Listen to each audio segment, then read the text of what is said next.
अस्सलाम वालेकुम बच्चों।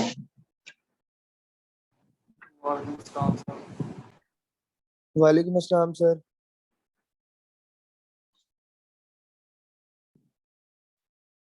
कोई सवाल?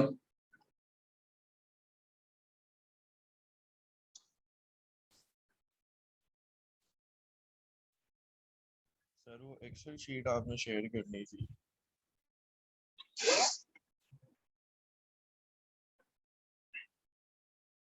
अच्छा, आज की क्लास में हम शुरू करते हैं। क्लस्टरिंग हमारा टॉपिक है आज।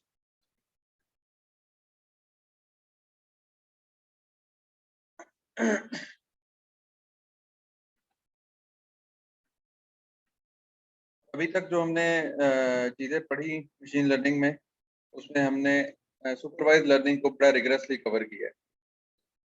ठीक है। और इसके अंदर क्लस्टरिंग और ये जो है क्लासिफिकेशन और रिग्रेशन के जो प्रॉब्लम्स हैं और डिफरेंट अप्रोचेज हैं, उनको बड़ा हमने डिटेल में डिस्कस किया है। उसी के साथ हमने आगे चलने से पहले, अनसुपरवाइज लर्निंग पे जाने से पहले हमने कुछ लेक्चर्स जो हैं वो डेडिकेट किए टेक्स्ट क्लासिफिकेशन के ऊपर, ताकि टेक्स्ट की प्री प्रोसेसिंग आप लोगों को अच्छे तरीके से समझ आ जाए। आज जो हम चीज़ करने जा रहे हैं वो अनसुपरवाइज लर्निंग की तरफ है। अनसुपरवाइज लर्निंग में जो सबसे ज़्यादा वाइडली यूज्ड मेथड है वो क्लस्टरिंग है। क्लस्टरिंग क्या चीज़ होती है? क्लस्टरिंग ग्रुप में ऑब्जेक्ट्स को ग्रुप्स के अंदर या किसी बॉक्स के अंदर बंद करना।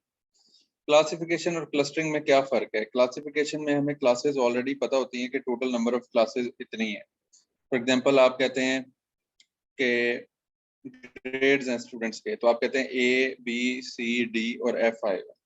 तो आपको पता है कि 5 ग्रेड्स हैं। So you already know that total number of different जो क्लासेस हैं वो 5। क्लस्टरिंग के अंदर हमें टोटल नंबर ऑफ जो ग्रुप्स हैं या क्लासेस हैं उनका नहीं पता। तो ये एक बहुत बड़ा डिफरेंस है। दूसरा, आप में से कौन बताएगा सुपरवाइज्ड और अनसुपरवाइज्ड लर्निंग में क्या डिफरेंस है?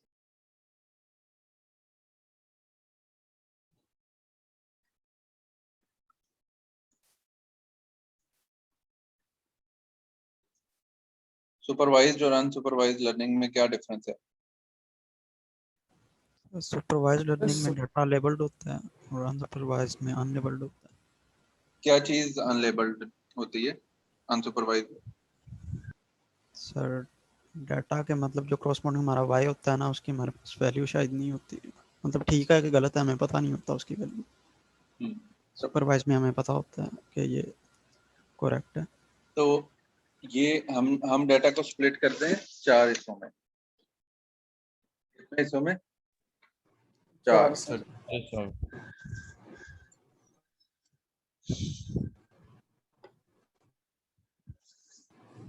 इसको हम कहते हैं एक्स और इसको क्या कहते हैं? X train Y. इस हिस्से को क्या कहते हैं? ट्रेन और टेस्ट। और इसको टेस्ट। टेस्ट। ऐसे ही है। यहाँ पे डिफरेंस है। अनसुपरवाइज्ड में इस चीज का हमें नहीं पता होता। यहाँ पे नहीं में पता होता है, क्योंकि हमने उसे इवेंचुअली इवेल्युएट भी तो करना है ना, कि वो सही ग्रुप में गया या नहीं गया। तो जो टेस्ट सेट होता है उसको हम मेहनत करके पता करा लेते हैं कि ये किस कैटेगरी में फॉल करना चाहिए। ठीक है। लेकिन ट्रेनिंग के वक्त हमारे पास जो डाटा होता है, जो अमूमन लार्ज डाटा हमारे पास ट्रेनिंग का ही होता है, तो उसमें हमें ये नहीं पता होता कि कौन सी चीज किस कैटेगरी में फॉल कर रही है, और इनफैक्ट कैटेगरीज टोटल हैं कि। समझ में आ गया? Yes sir. This is the difference.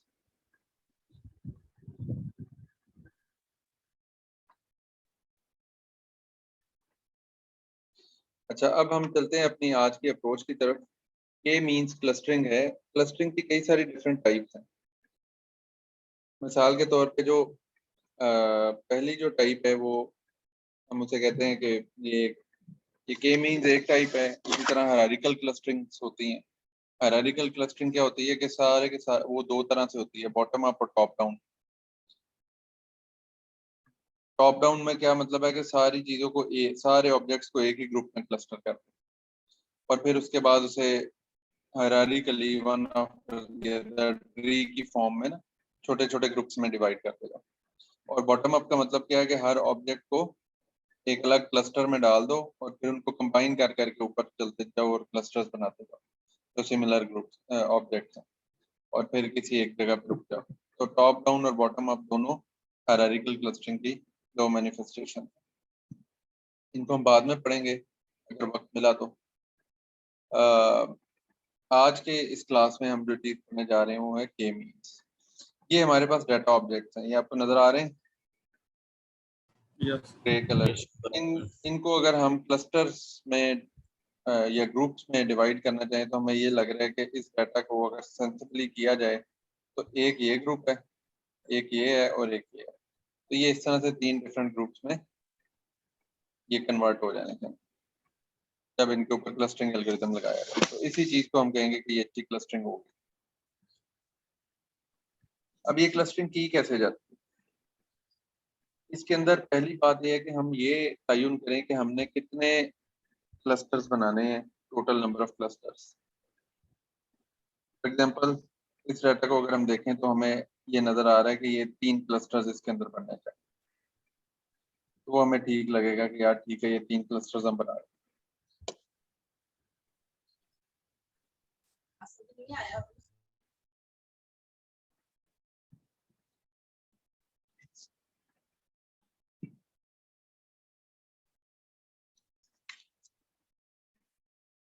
अच्छा, इसके अलावा अगर हम देखें तो नेक्स्ट स्टेप इज के अगर हमने ये तयन कर लिया कि कितने क्लस्टर्स बनने चाहिए, इस पे हम आगे चल के बात करते हैं कि कितने क्लस्टर्स बनने चाहिए। तो उसके बाद पहली बात यह है कि आप एट रैंडम के पॉइंट्स यूज करें। तो कोई से भी के पॉइंट्स आप चूज कर लें इन डायमेंशंस के अंदर। ये जो है कोई से भी रैंडमली के पॉइंट्स आप चूज कर सकते हैं। फॉर एग्जांपल हमने यहाँ पे K3 लिया है तो एक पॉइंट हम यहाँ पे ले लेते हैं, एक पॉइंट यहाँ पे ले लेते हैं, एक पॉइंट यहाँ पे ले लेते हैं। जरूरी नहीं है कि हम इन डाटा पॉइंट्स के अंदर से वो चूज करें, हम कुछ भी, क्योंकि हमें पता है कि ये एक्स एक्सिस में क्या क्या वैल्यूज जा रही हैं, वाई में क्या वैल्यूज जा रही हैं। तो एक्स वाई की कोई भी 3 रैंडम वैल्यूज, एक एक जो हमारा एक्स और वाई 2 डायमेंशनल का स्पेस का कोई भी पॉइंट 3 रैंडमली हम पिक एंड चूज कर सकते हैं। फिर हम क्या करें,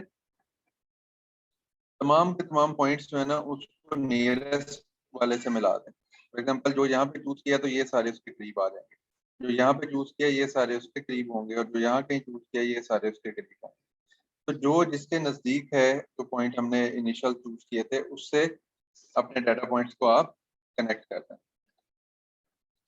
तो थर्ड थिंग हो गई। और चौथी चीज है कि फिर जब आपने ये काम कर लिया तो फिर आप एक नया सेंट्रॉइड निकालें। पहले हमारे सेंट्रॉइड क्या थे, रैंडम। उसके बाद अब जो सेंट्रॉइड निकलेंगे वो क्या होंगे कि अब हम हमारे पास जो एक क्लस्टर में सारे आए हैं उनका हम सेंटर निकालें तो उनका रिप्रेजेंटेटिव पॉइंट जो है वो उनका सेंटर बनेगा। फिर इस दूसरे का, तीसरे का, हर एक का रिप्रेजेंटेटिव पॉइंट उसका सेंटर निकलेगा। जब नए सेंटर्स निकलेंगे तो फिर हम दोबारा से हर एक ऑब्जेक्ट को उन नए सेंट्रॉइड्स के नजदीक तरीन सेंट्रॉइड से मिलाएंगे। तो इसमें ये सूरत हाल पैदा हो जाती है कि आप किसी नए, आप एक डाटा पॉइंट जो पहले किसी और क्लस्टर में था अब दूसरे क्लस्टर में चला गया।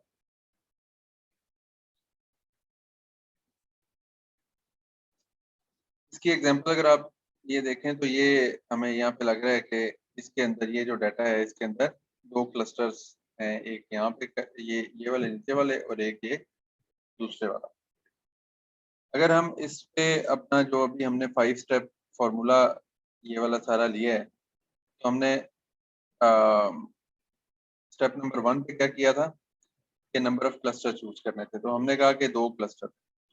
दूसरे स्टेप में हमने क्या करना है, कोई से भी के रैंडम पॉइंट्स चूज करें। तो के रैंडम पॉइंट्स हमने एक ये ब्लू वाला चूज कर लिया और एक रेड वाला कर लिया।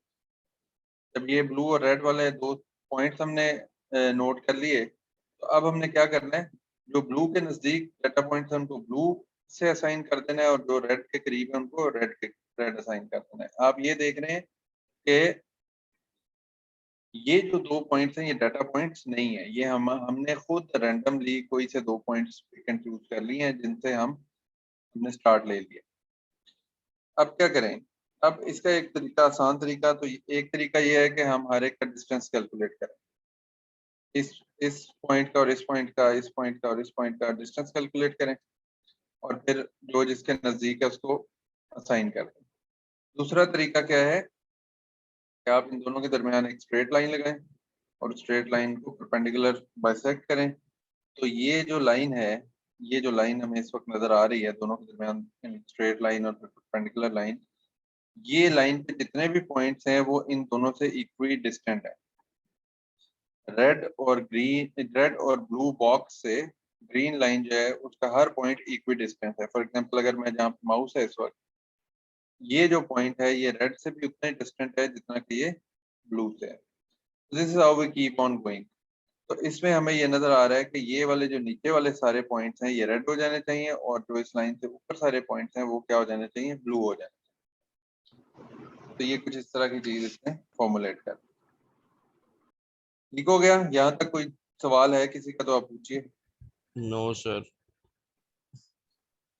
नेक्स्ट थिंग इज के अब जो आपने ये बनाया, अब अगर हम इसका इन सारे ऑब्जेक्ट्स को देखें तो इन सारों की बुनियाद पे एक सेंटर नया कैलकुलेट करना है जो कि इन सब को देखते हुए उनका सेंटर होना चाहिए। तो वो सेंटर कहीं इधर शिफ्ट हो जाना चाहिए और इसी तरह इन ब्लू पॉइंट्स को देख के एक नया सेंटर निकलेगा जो कि maybe somewhere over here ah. ठीक है, क्योंकि ये दो हैं और ये ज्यादा हैं तो सेंटर जो है इनकी तरफ शिफ्ट हो जाएगा। वो अगर हम देखें तो ये हमारा नया सेंटर्स निकलते हुए हमें नजर आ रहा है। अब हम इन नए सेंटर्स को सेंट्रॉइड मान लें। नए सेंटर्स को सेंट्रॉइड मान लिया। अब अगेन वही एक्टिविटी हम दोबारा करेंगे कि हम इन दोनों के दरमियान एक लाइन लगाएंगे, उसके परपेंडिकुलर लगाएंगे और देखेंगे कि क्या हो रहा है। तो ये लाइन हमारी ड्रॉ हो गई। इस लाइन ड्रॉ होने के बाद आप देख रहे हैं कि इस लाइन के ऊपर ये रेड पॉइंट है जो कि अब ब्लू हो जाएगा और ये दो ब्लू पॉइंट्स हैं जो कि अब की बार रेड हो जाएंगे। तो कुछ चेंज आ रहा है डाटा के पॉइंट्स में जो कि कुछ उस क्लस्टर में जा रहे हैं, कुछ नीचे वाले क्लस्टर में आ रहे हैं। जब हम ये एक्टिविटी कर लेंगे तो उसके बाद अगेन हम क्या करेंगे, फिर से सेंट्रॉइड कैलकुलेट करेंगे। अब ये सेंट्रॉइड इधर नहीं बल्कि यहाँ कहीं आ, क्योंकि इन ऑब्जेक्ट्स की बुनियाद पर कैलकुलेट होना है ये जो 5 ऑब्जेक्ट। और ये जो नीचे वाले रेड ऑब्जेक्ट्स हैं इनका जो सेंट्रॉइड है वो भी कुछ थोड़ा बहुत मूव करके मे बी इस जगह इस पॉइंट के और ज्यादा करीब आ जाए। This is what it is. ठीक है, अब हम अगेन वही वाली एक्टिविटी करेंगे और इन दोनों के दरमियान परपेंडिकुलर लाइन ड्रॉ करेंगे। एक एक स्ट्रेट लाइन ड्रॉ करके उसका परपेंडिकुलर ड्रॉ करेंगे जो हमने किया। तो ये बॉर्डर लाइन जो केस है ये भी हमें ब्लू में जाता हुआ नजर आ रहा है। तो इसको हमने ब्लू में मार्क कर दिया। इसको ब्लू में मार्क करने के बाद अब अगेन हम नया सेंट्रॉइड कैलकुलेट करेंगे। ये एक पॉइंट था जो रेड की बजाय ब्लू में चला गया, तो ये ब्लू को थोड़ा सा सेंट्रॉइड को नीचे शिफ्ट करेगा और ये चूंकि रेड पहले रेड में था और अब ब्लू में चला गया है तो रेड वाला सेंट्रॉइड जो है वो और इससे ड्रिफ्ट कर जाएगा थोड़ा सा लेफ्ट साइड। ठीक है, तो ये इस तरह की सिचुएशन बनती हुई नजर आएगी। तो ये हमने नए सेंट्रॉइड्स ड्रॉ कर, फिर हम एक परपेंडिकुलर लाइन ड्रॉ करेंगे। इस परपेंडिकुलर लाइन को ड्रॉ करने के बाद क्या होगा, फिर हम देखेंगे कि क्या कोई ऑब्जेक्ट ऐसा है। तो this is another object which was previously in red category. अभी क्या होगा, ये भी ब्लू में चला जाएगा, ये ब्लू में जाएगा तो ब्लू का सेंट्रॉइड और थोड़ा सा नीचे आ जाएगा। ये रेड से निकल रहा है तो रेड का सेंट्रॉइड और ज्यादा इनकी तरफ इंक्लाइन हो जाएगा जो लेफ्ट साइड पे जो। तो ये इस तरह से होता हुआ हमें नजर आ रहा है। उसके बाद हम फिर परपेंडिकुलर लाइन ड्रॉ करेंगे। अब की बार जब हमने परपेंडिकुलर लाइन ड्रॉ की है तो इसमें क्या डिफरेंस आपको नजर आ रहा है प्रीवियस लाइन से? सेम है सर, ऑलमोस्ट सेंट्रॉइड जी सेम वैल्यूज आएंगी, दोनों की इक्वल आएंगे। तो वो कौन सी इक्वल वैल्यूज आएंगी, क्या इक्वल वैल्यू? सर जो नियरेस्ट हमने देखना है ना कौन सा डाटा पॉइंट है, तो एक दूसरे से डिफरेंस जो है इक्वल आएगा। आप अगर प्रीवियस में देखें, प्रीवियस जितनी भी इटरेशंस हैं इन इटरेशंस में आप देखें तो कुछ रेड्स हैं ये रेड था, ये ब्लू हो गया, यस या सर, कोई ब्लू रेड हो जाएगा या रेड ब्लू हो जाएगा। तो ये रेड था, ये ब्लू था, ये रेड था, ब्लू हो गया। यहाँ पे भी जब आए तो एक और रेड ब्लू होता हुआ नजर आ रहा है आपको। यस सर आ रहा है। क्लोजेस्ट। इससे आगे आए, जब यहाँ पे पहुंचे तो हमने देखा कि सारे ब्लू लाइन के उस तरफ हैं और सारे रेड लाइन के इस सर तरफ हैं। इक्वली क्लस्टर इसका है मतलब सर, है कि इक्वली डिस्टेंस। इक्वली डिस्ट्रीब्यूट है। नहीं, इक्वली उक्वली का कोई चक्कर नहीं है। हो सकता है कि एक क्लस्टर में 4 हो, एक क्लस्टर में 20 हो, ये इक्वल की बात नहीं है। बात यह है कि अब कोई भी ऐसा लाइन के इस साइड पे, ऊपर वाली साइड पे कोई रेड नहीं है और लाइन के नीचे कोई ब्लू नहीं है। नहीं है सर। यस। इससे पिछली इटरेशंस में अगर आप देखें तो ये देखें आप, ये रेड था बाउंड्री लाइन पे, वो ये ब्लू ब्लू हो हो गया। गया। उसके बाद फिर आपने किया तो फिर एक रेड था जो ब्लू हो गया। बाद आपने किया तो फिर क्या हुआ कि जो हमारी Mixture, इटरेशन इस लेवल जी पे आ सर, गई कि अब कोई ब्लू रेड नहीं हो रहा और कोई रेड ब्लू ब्लू नहीं नहीं हो हो रहा रहा। सर। इसका मतलब है कि अब जो सेंट्रोइड्स हैं ये सही सेंट्रोइड्स हैं और अब कोई भी इधर से उधर मूव नहीं कर रहा। तो ये वाले जो सेंट्रोइड्स हैं ये ठीक है, और अगर हम 2 क्लस्टर्स बनाना चाहें तो ये इस तरीके से हमारा जो रिक्वायरमेंट है वो सेटिस्फाई होती हुई नजर आ रही है। तो ये एल्गोरिदम अगर आप देखें वापस, अगर हम इसके स्टेप्स को देखें तो ये स्टेप्स हैं कि आप नंबर ऑफ क्लस्टर्स चूज करते हैं। जितने क्लस्टर्स आपने चूज किए हैं रेंडमली, आप उतने वो जो हमने स्क्वायर पॉइंट्स ड्रॉ किए थे वो पॉइंट्स आप ड्रॉ करने की कोशिश करते हैं, और उन पॉइंट्स को ड्रॉ करने के बाद हर एक पॉइंट को, ऑब्जेक्ट को नियरेस्ट जो हमारा सेंट्रॉइड है उससे मैप करने की कोशिश करते हैं। फिर वो जो जो जिसके साथ मैप हो जाता है उसके बाद फिर नया सेंट्रॉइड निकलता है। नया सेंट्रॉइड निकालने का क्या तरीका होता है? नया सेंट्रॉइड इस तरह तरीके से निकलता है कि फॉर एग्जांपल आपके पास 2 एट्रीब्यूट्स हैं x और y, तो आप सारी x वैल्यूज को सम करेंगे और उनकी एवरेज ले लेंगे। मिसाल के तौर पे जब ये पॉइंट्स हैं तो आपके पास ये 1 2 3 4 5 और 6 पॉइंट्स हैं। इन सारों की x वैल्यूज को लेंगे, उनको सम करेंगे और 6 पे डिवाइड कर देंगे, और एग्जैक्टली इनकी y वैल्यूज भी लेंगे, उन सारों को सम करेंगे और 6 पे डिवाइड कर देंगे, तो वो इन सारों का सेंट्रॉइड बन जाएगा। समझ आ गई ये बात? Yes yes sir.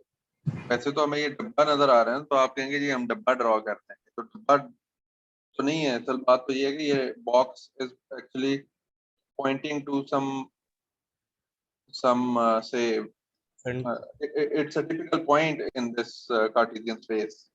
सर वो एवरेज फाइंड करके आया। जी ये इन सारों के जितने भी है ना x y z, अगर ज्यादा डायमेंशन है 3 डायमेंशन, अभी हम सिंपलिसिटी के लिए वो ड्राइंग के लिए हमें 2 डायमेंशनल आसानी रहती है ना, जी तो सर। डाटा के जो एट्रीब्यूट्स हैं वो पोटेंशियली ज्यादा भी हो सकते हैं। तो जितने भी आपके डाटा के एट्रीब्यूट्स हैं उन सारों के साथ ही सलूक करते हैं आप। x है तो सारी x वैल्यूज लें, उसका एवरेज लें, y की सारी वैल्यूज लें, उनका एवरेज लें, z की सारी वैल्यूज लें, उनका एवरेज लें, तो वो जो x y और z एवरेज वाली होंगी वो सेंट्रोइड होगा। ठीक है? Okay sir. जिस तरह यहाँ पे x की डिफरेंट वैल्यूज नजर आ रही हैं, x बढ़ता हुआ नजर आ रहा है इस साइड, y इस साइड पे बढ़ता हुआ नजर आ रहा है, तो वो जो इनकी सारी वैल्यूज, ये तो रैंडमली हमने चूज किए थे ये और ये, इसका इन वैल्यू से कोई ताल्लुक नहीं। लेकिन जब हम इस स्टेप से आगे जाते हैं और ये वैल्यूज कैलकुलेट हो रही हैं, ये जो हॉलो बॉक्सेस हैं जो अब जी सर। कैलकुलेट हो रहे हैं, ये इस तरीके से हो रहे हैं। ये समझ आ गई है? Yes yes sir. सर। मतलब आपने ये नहीं कहना कि बस हम देख के हमने क्या किया किसी ना एन जरा उत्ते जाना चाहिए थे एन जरा थले आना चाहिए, इस तरह करके नहीं कर देना अनाद। चीज एवरेज कैलकुलेट करेंगे एवरेज सर। कैलकुलेट कर। हाँ तू कह के मैंने लग रही है एन उत्ते जाना चाहिए। तो this is how it works. ठीक है? अच्छा, दूसरी बात ये है कि जो हम डिस्टेंस की बात करते हैं तो डिस्टेंस हमने पहले जो पिछले लेक्चर हैं उनमें हमने देखा था कि डिस्टेंसेस की कई नोशन है, जैसा कि यूक्लिडियन डिस्टेंस है यस। ना, मैनहट्टन डिस्टेंस है, इसी तरह शेबिशेव डिस्टेंस है, तो वो कई सारे डिस्टेंसेस हमने देखे थे। तो इट डिपेंड्स के नेचर ऑफ द प्रॉब्लम क्या है और उसके लिए कौन से टाइप का डिस्टेंस जो है वो बेहतर माना जाएगा। तो उसकी बुनियाद पे फिर हम ये जो कहते हैं ना कि नियरेस्ट सेंट्रोइड से उसे मिला दें, नियरेस्ट सेंट्रोइड का मतलब है कि हम डिस्टेंस कैलकुलेट करेंगे, ठीक है, फिर ही पता लगेगा ना यस Yes. सर।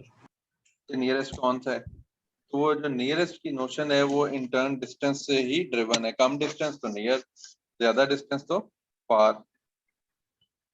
तो डिस्टेंस की नोशन जो है वो इसके अंदर वो उसकी कई सारी डिफरेंट मैनिफेस्टेशंस हैं, उनको भी हमने देखा है कि भाई कौन से डिस्टेंस वाले को हम माने कि ये दुरुस्त है, वो प्रॉब्लम की नोयत से हमें पता लगता है। और अगेन उसमें भी कुछ समटाइम्स कोई हार्ड एंड फास्ट बात नहीं होती हमारे पास, तो हम इस तरह से कर लेते हैं कि लिटरेचर में कौन सी चीजें हैं या अदरवाइज एम्पिरिकली डिफरेंट तरह के जो हमें लगता है कि ये वाले डिस्टेंसेस जो हैं वो अप्रोप्रिएट रहेंगे, उनमें से कुछ को चूज करके और कंपैरेटिव एनालिसिस की बुनियाद पे हम फिगर आउट कर सकते हैं कि कौन सा बेहतर क्लस्टरिंग करने में मदद दे रहा है।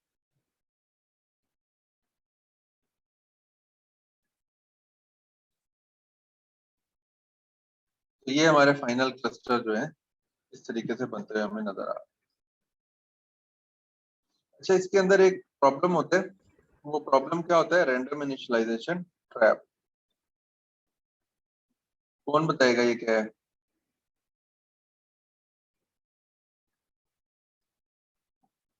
सर जैसे जो भी आपने बात की, खुद से अंदाजा लगा के नहीं वो जो क्या कहते हैं वो डब्बे बनाना है, यानी रैंडमली कुछ आपने पॉइंट आउट नहीं करना।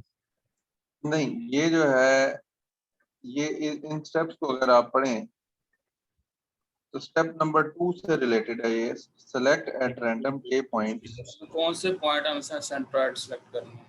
हाँ, तो ये इसमें क्या प्रॉब्लम हो सकता है? फॉर एग्जांपल अगर ये डाटा पॉइंट है तो प्रॉब्लम क्या हो सकता है?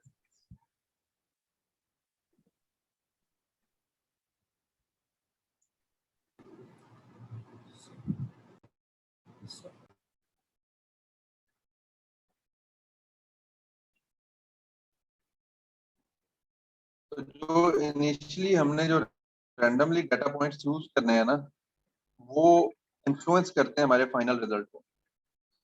यहाँ पे आपको कितने क्लस्टर्स नजर आ रहे हैं? सर 3 है।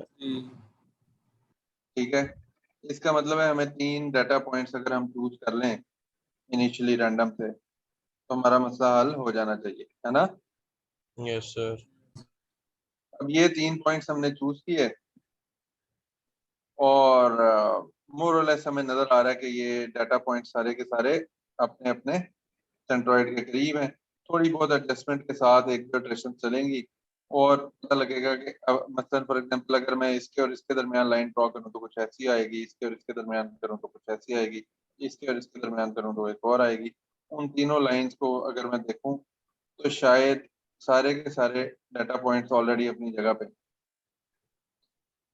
कोई भी किसी दूसरे की बाउंड्री में नहीं जाएगा। ठीक हो गया? Yes sir. इस तरीके से ये अपनी अपनी जगह पे ही नजर आ रहा है, बेहतरीन हो गया। But what would happen if we had a bad random initialization? तो वो जो रैंडम हमने इनिशियलाइजेशन करनी है, अगर मैं ये 3 पॉइंट्स रैंडमली चूज कर लेता हूँ देन व्हाट विल हैपन? क्योंकि वो रैंडम है तो I don't have any control, much control over that, right? Yes sir. It can be anything. ये तो मुझे तो नजर आ रहा है कि यार ये 3 बन रहे हैं हमारे क्लस्टर्स, लेकिन जब आप रैंडम एल्गोरिथम को कहेंगे कि जी आप से आप ये वैल्यूज जो हैं, ये ये एक्स की 0 वैल्यू है, से ये 100 है, ये वाई की 0 वैल्यू है और से ये 70 है। तो वाई को हमने 0 और 70 के दरमियान कुछ भी रैंडम वैल्यू निकालनी है, एक्स की हमने 0 से 100 के दरमियान कुछ भी रैंडम वैल्यू निकालनी है, उसने एक ये वैल्यू निकाल दी। इसका मतलब है कि से एक्स की 25 और वाई की 55, तो ये पॉइंट आ गया। दूसरी दफा हमने उसे कहा कि अच्छा आप रैंडमली एक्स की वैल्यू निकालो, उसने निकाल दी 18 और यहाँ से निकाल दी 30, 18 और 30 पे हम इधर आ गए। तीसरी वैल्यू हमने उसे कहा तो उसने कहा कि एक्स की वैल्यू है 70 और वाई की वैल्यू है से 34। तो इस तरह से ये यहाँ पे पॉइंट आ गया। तो उसने जो रैंडमली कुछ भी कैलकुलेट कर देना है उसको तो ये नजर नहीं आ रहा कि डाटा किस तरह का है। ये बात हुई। यस उसने सर होगी। 3 रैंडम पॉइंट्स हमें देने थे, वो उसने दे दिए। अच्छा, हम कहते हैं चलो जो भी उसने दे दिया, हमारे एल्गोरिथम को अच्छा होना चाहिए, वो कुछ बेहतर ही करते। अब हम इसके ऊपर चलते हैं तो ये कुछ इस तरह की लाइंस ड्रॉ होती है, ठीक है। इन दोनों के दरमियान वो जो स्ट्रेट लाइन लगा के उसका परपेंडिकुलर ड्रॉ करेंगे तो वो ये है। इन दोनों के दरमियान स्ट्रेट लाइन ड्रॉ करके परपेंडिकुलर ड्रॉ करेंगे तो ये है। और इन दोनों के दरमियान, इनफैक्ट ये वाला जो परपेंडिकुलर वाला तरीका है ये यूक्लिडियन डिस्टेंस बेस्ड है और ये बड़ा स्मार्ट तरीका है। इससे हम, ये जो तरीका है ये कंप्यूटेशनली एफिशिएंट है। In fact what we are supposed to do is the following, कि हमने, अदरवाइज हमें क्या करना पड़ेगा कि इस पॉइंट से तमाम पॉइंट्स का डिस्टेंस कैलकुलेट करना पड़ेगा जी और सर। नोट करेंगे कि अच्छा इस पॉइंट का या इस डाटा, अदर वर्ड्स में इस डाटा पॉइंट के लिए इससे भी डिस्टेंस निकालना पड़ेगा, इससे भी निकालना पड़ेगा और इस रेड वाले से भी निकालूंगा और फिर देखूंगा सबसे कम किसका जी, ग्रीन, इसको ग्रीन मार्क कर रहा हूँ। इसी तरह बाकी सब कर देते। तो इसका मतलब मेरे पास अगर 1000 पॉइंट्स हैं तो मुझे 3000 डिस्टेंसेस कैलकुलेट करने पड़े। एक दफा इस ग्रीन बॉक्स से, एक दफा इस रेड बॉक्स से और एक दफा इस ब्लू बॉक्स। ब्लू बॉक्स है सर। 3000 डिस्टेंसेस कैलकुलेट करके और उनमें से जो मिनिमम वाला है वो वाला कलर उसे असाइन करना is one way of doing it, and the other smarter way of doing it is by drawing this straight line.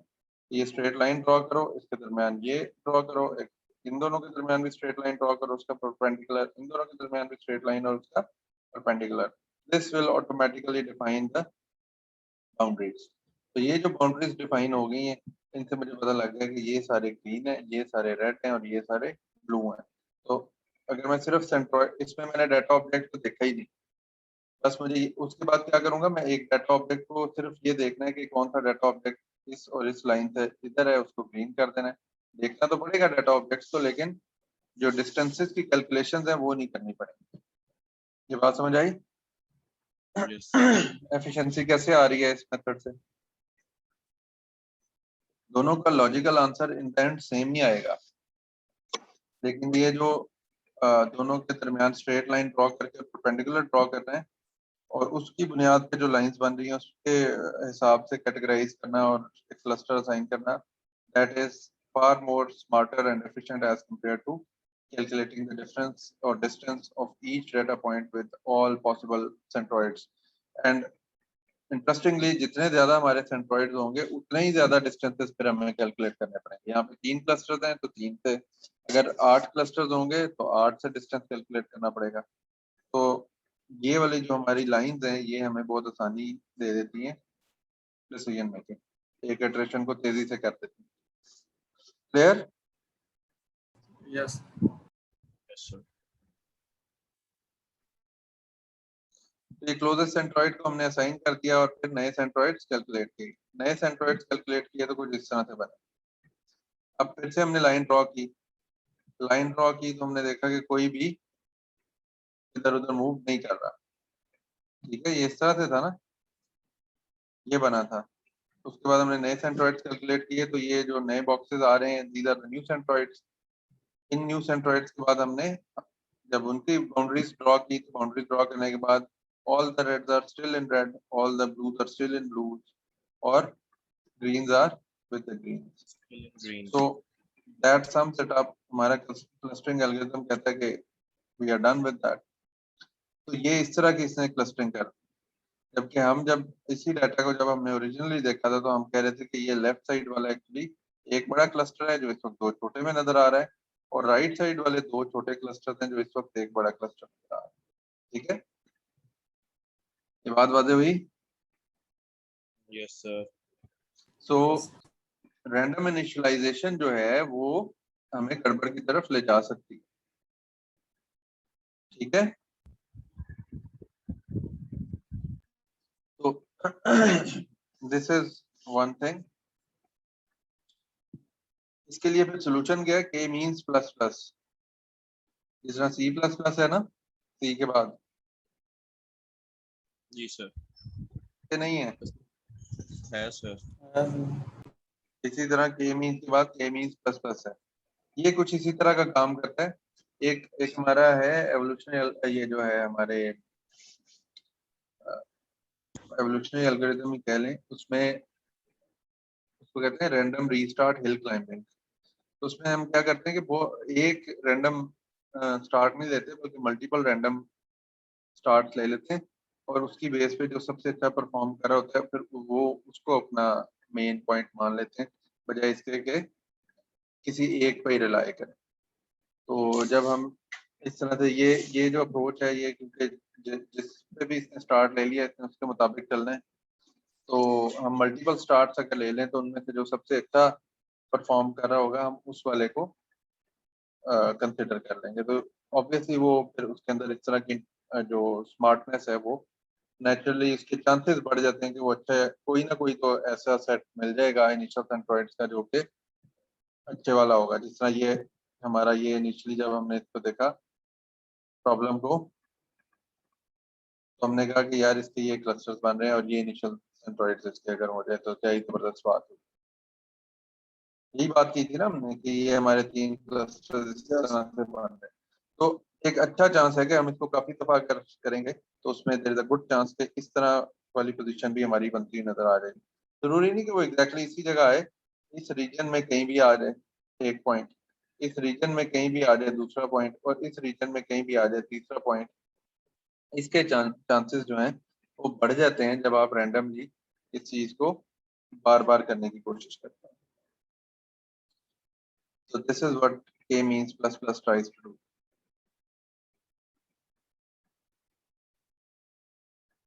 अच्छा, नेक्स्ट इंटरेस्टिंग पॉइंट है जो अभी हम बात कर रहे थे कि अगर कोई कह देता है यार ये जो डाटा है इसके 2 क्लस्टर हैं, या कोई कह देता है कि यार 2 नहीं 3 है, तो 3 में हमें 1 2 और 3 नजर आ रहे हैं। कोई कह देता है नहीं यार ये ऊपर वाला एक अलग क्लस्टर है और ये नीचे वाला एक अलग क्लस्टर है, तो ये एक्चुअली 4 है। ठीक है, तो इस चीज का पता कराना कि ये 2 सही है, 3 सही है, 4 सही है, 5 सही है, क्या करें, क्या इस तरीके से इस चीज को हैंडल करें।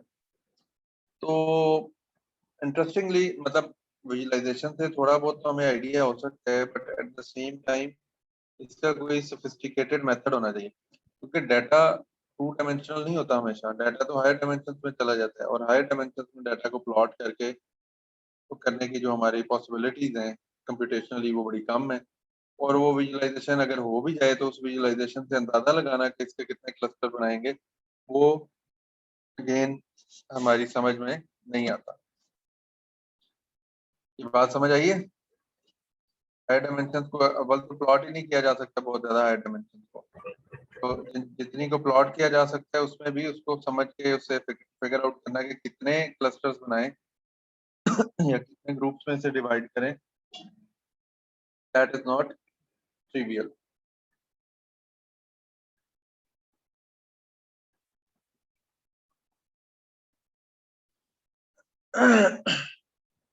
So choosing the right number of clusters is very very important. इस काम के लिए फिर हम क्या करते हैं, देखो क्लस्टर जो चीज होनी चाहिए उसकी इंट्यूशन क्या है। हम कहते हैं यार हम ग्रुप्स बना रहे हैं, फॉर एग्जांपल एक क्लास के अंदर एक बड़ा हमारे समझने के हिसाब से अगर हम कहें कि मेल्स और फीमेल्स के हम ग्रुप्स बना रहे हैं, मेल सारे एक तरफ हो गए, फीमेल सारे एक तरफ हो, ठीक है, तो उसमें अगर वो क्लस्टरिंग एल्गोरिथम ठीक होगा तो बेहतरीन काम कर देगा। अगर कोई गड़बड़ कर रहा होगा तो किसी मेल को फीमेल के खाते में या फीमेल को मेल के खाते में डाल देगा और खराब बात हो जाएगी। तो होता ये है कि अगर हम देखें तो मिलते जुलते ऑब्जेक्ट सारे एक क्लस्टर में होने चाहिए ना। उसका इंटर्न मतलब ये है कि यार इस ऑब्जेक्ट को की प्रॉपर्टीज अगर मैं देखूं तो वो इस क्लस्टर के बाकी ऑब्जेक्ट से मिलती जुलती होनी चाहिए, फिर ही वो इस क्लस्टर का ऑब्जेक्ट अच्छा लगता है ना। अगर इसकी कैरेक्टरिस्टिक्स मैं इसके साथ देखूं तो मुझे लगेगा यार ये सही है, इसकी कैरेक्टरिस्टिक्स मैं इसके साथ देखूं तो मुझे लगेगा सही है, लेकिन इस वाले की कैरेक्टरिस्टिक्स मैं अगर इसके साथ मैच करूं, सबसे ऊपर और सबसे नीचे वाले की बात कर रहा हूं, तो क्या होगा, ये तो बड़ा फार अपार्ट है एक दूसरे से कैरेक्टरिस्टिक्स वाइज। तो if I still try to put them in one cluster, तो ये इस क्लस्टर की वीकनेस कंसिडर हो जाए। ये बात समझ आई है? Yes. तो Yes, sir. क्लस्टर्स के अंदर जो ऑब्जेक्ट्स होने चाहिए उनकी होमोजेनिटी, उनकी सिमिलैरिटी, उनका एक जैसा होना की क्लस्टर की स्ट्रेंथ है। तो जिस तरह हमने एवेल्यूएशन पढ़ी, क्लासिफिकेशन की, रिग्रेशन की, तो एग्जैक्टली इसी तरह से ये वाली जो चीजें हैं ये with in cluster strong homogeneity जो है वो एक स्ट्रॉन्ग पॉइंट है क्लस्टर्स के हवाले से कि यार ये क्लस्टर ठीक बन गया है। और इसी तरह अगर अक्रॉस द क्लस्टर जो है वो डिफरेंसेस वो भी ज्यादा होते हैं, तो वो भी एक दूसरा पॉइंट है कि हम कहते हैं कि यार ये भी बड़ी जबरदस्त बात है कि ये क्लस्टर के जो ऑब्जेक्ट्स हैं ये वाकई इस क्लस्टर के ऑब्जेक्ट से बहुत डिफरेंट है। तो ये एक अच्छी बात है। तो inter cluster dissimilarity is good and intra cluster which is with in the cluster strong homogeneity या सिमिलैरिटी इज आल्सो गुड। तो ये जो चीज है ये हमें देखनी है। तो हम क्या करते हैं कि हम ये देखते हैं कि यार राइट नंबर ऑफ क्लस्टर्स कैसे बनाएं। उसके लिए अगर हम कहते हैं कि यार ये 3 क्लस्टर्स हैं C1, C2 और C3 और इनके अंदर डिफरेंट पॉइंट्स हैं, तो एक तरीकाकार क्या है कि बजाय इसके कि हम हर ऑब्जेक्ट का हर दूसरे ऑब्जेक्ट से डिस्टेंस कैलकुलेट करें या सिमिलरिटी कैलकुलेट करें, हम ऐसा करते हैं कि वही हमने अभी तक जो रिप्रेजेंटेटिव पॉइंट निकाला है क्लस्टर का वो क्या है,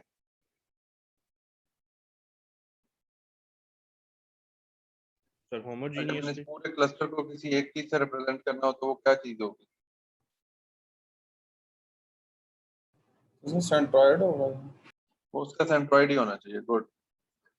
सेंट्रॉइड जो है वो तमाम एट्रीब्यूट्स की एवरेज लेके जो चीज बनती है वो सेंट्रॉइड होता है, एंड इट मे और may not be the actual data point, right?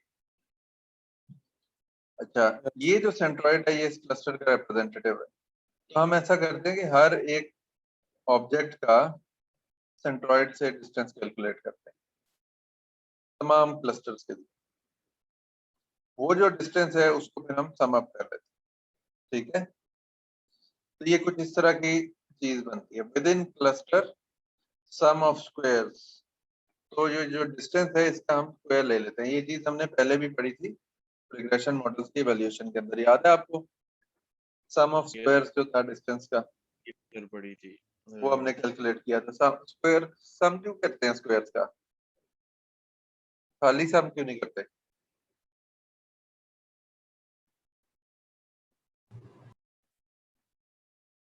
क्योंकि इसमें 2 एस लिखे हुए हैं। खाली सम क्यों नहीं करते?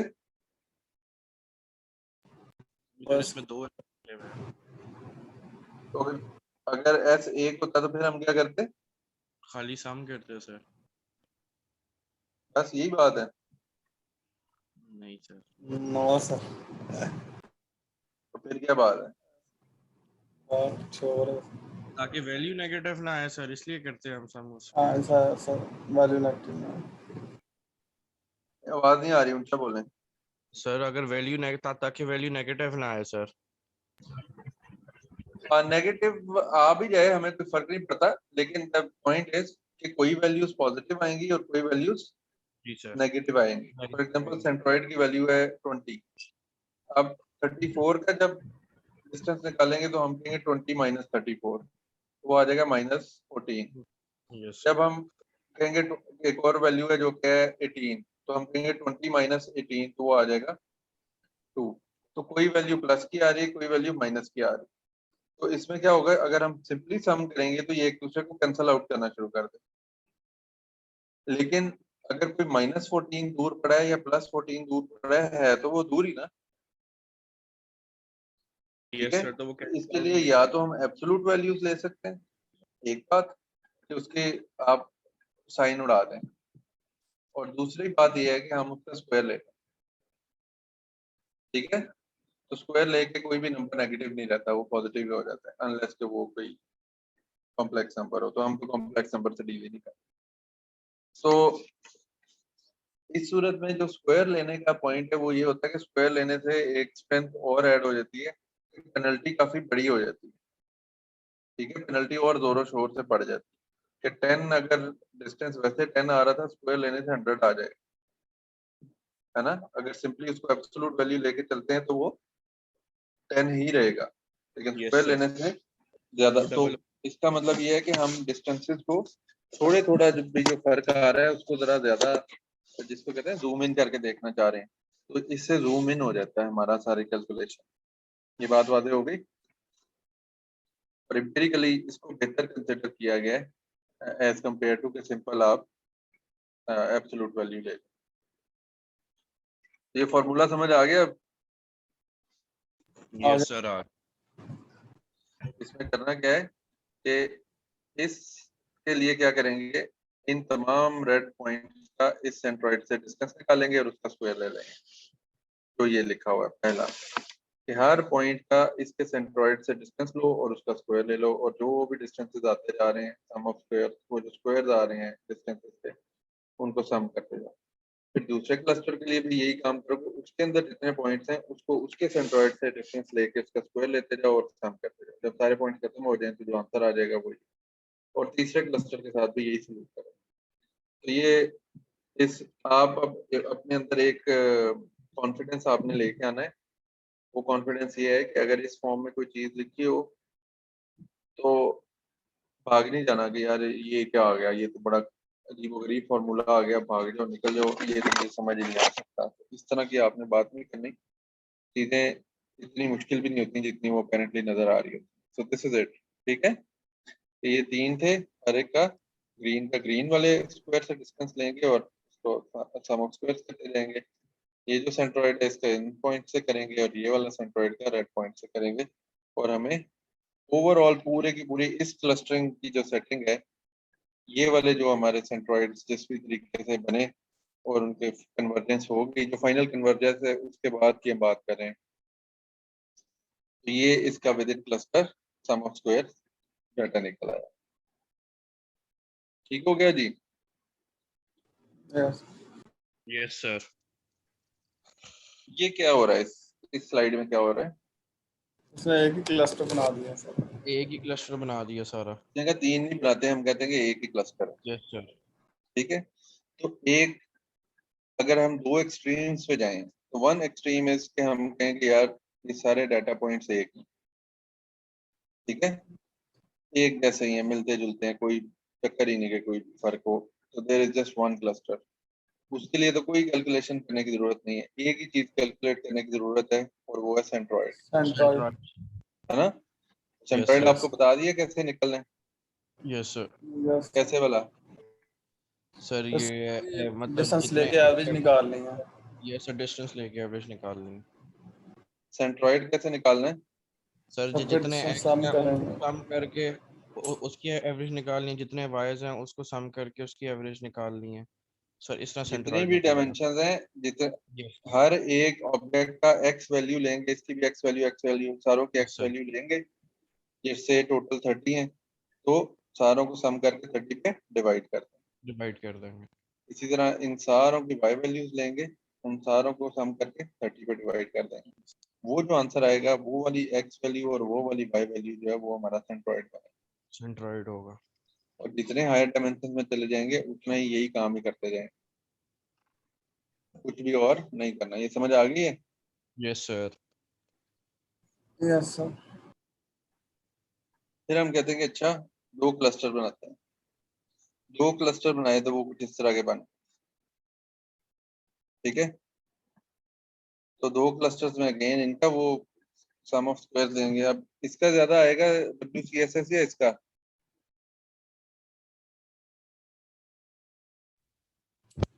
सर कम चलेगा आना सर। चाहिए। इसका ज्यादा आएगा या इस वाले का? सर पहले इसका ज्यादा आएगा सर। इसका ज्यादा आएगा। इसका ज्यादा आएगा ना, ये दूर दूर है सारे points yes sir. Centroid yes sir.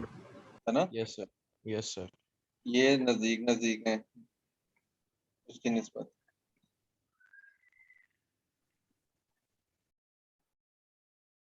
पता क्या लगा, पता ये लगा CR नहीं आ रहा नजर।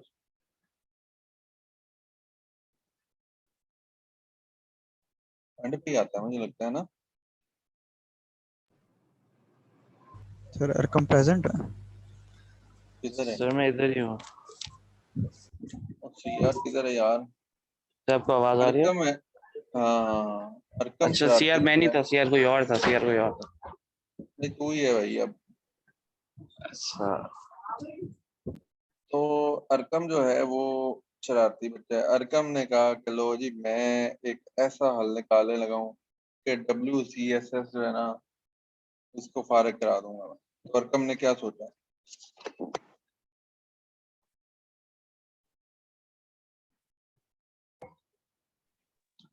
थ्री। अरकम ने कहा कि मैं क्लस्टर्स करी जाता हूँ ज्यादा। ज्यादा क्लस्टर होता है। अरकम के अंदर आ गया सुल्तान राही। सुल्तान राही साहब का सुना हुआ आपने? यस सर, नूरी नाथ। हाँ मौला खुश रखे। सुल्तान राही साहब क्या फरमाते थे, मैं तेरे इन्ने टोटे करांगा, इन्ने टोटे करांगा, है ना। यस सर, वो टोटे तो टोटे कर अरकम के अंदर आ गया सुल्तान राही। क्या आ गया, सुल्तान रही। रही सर।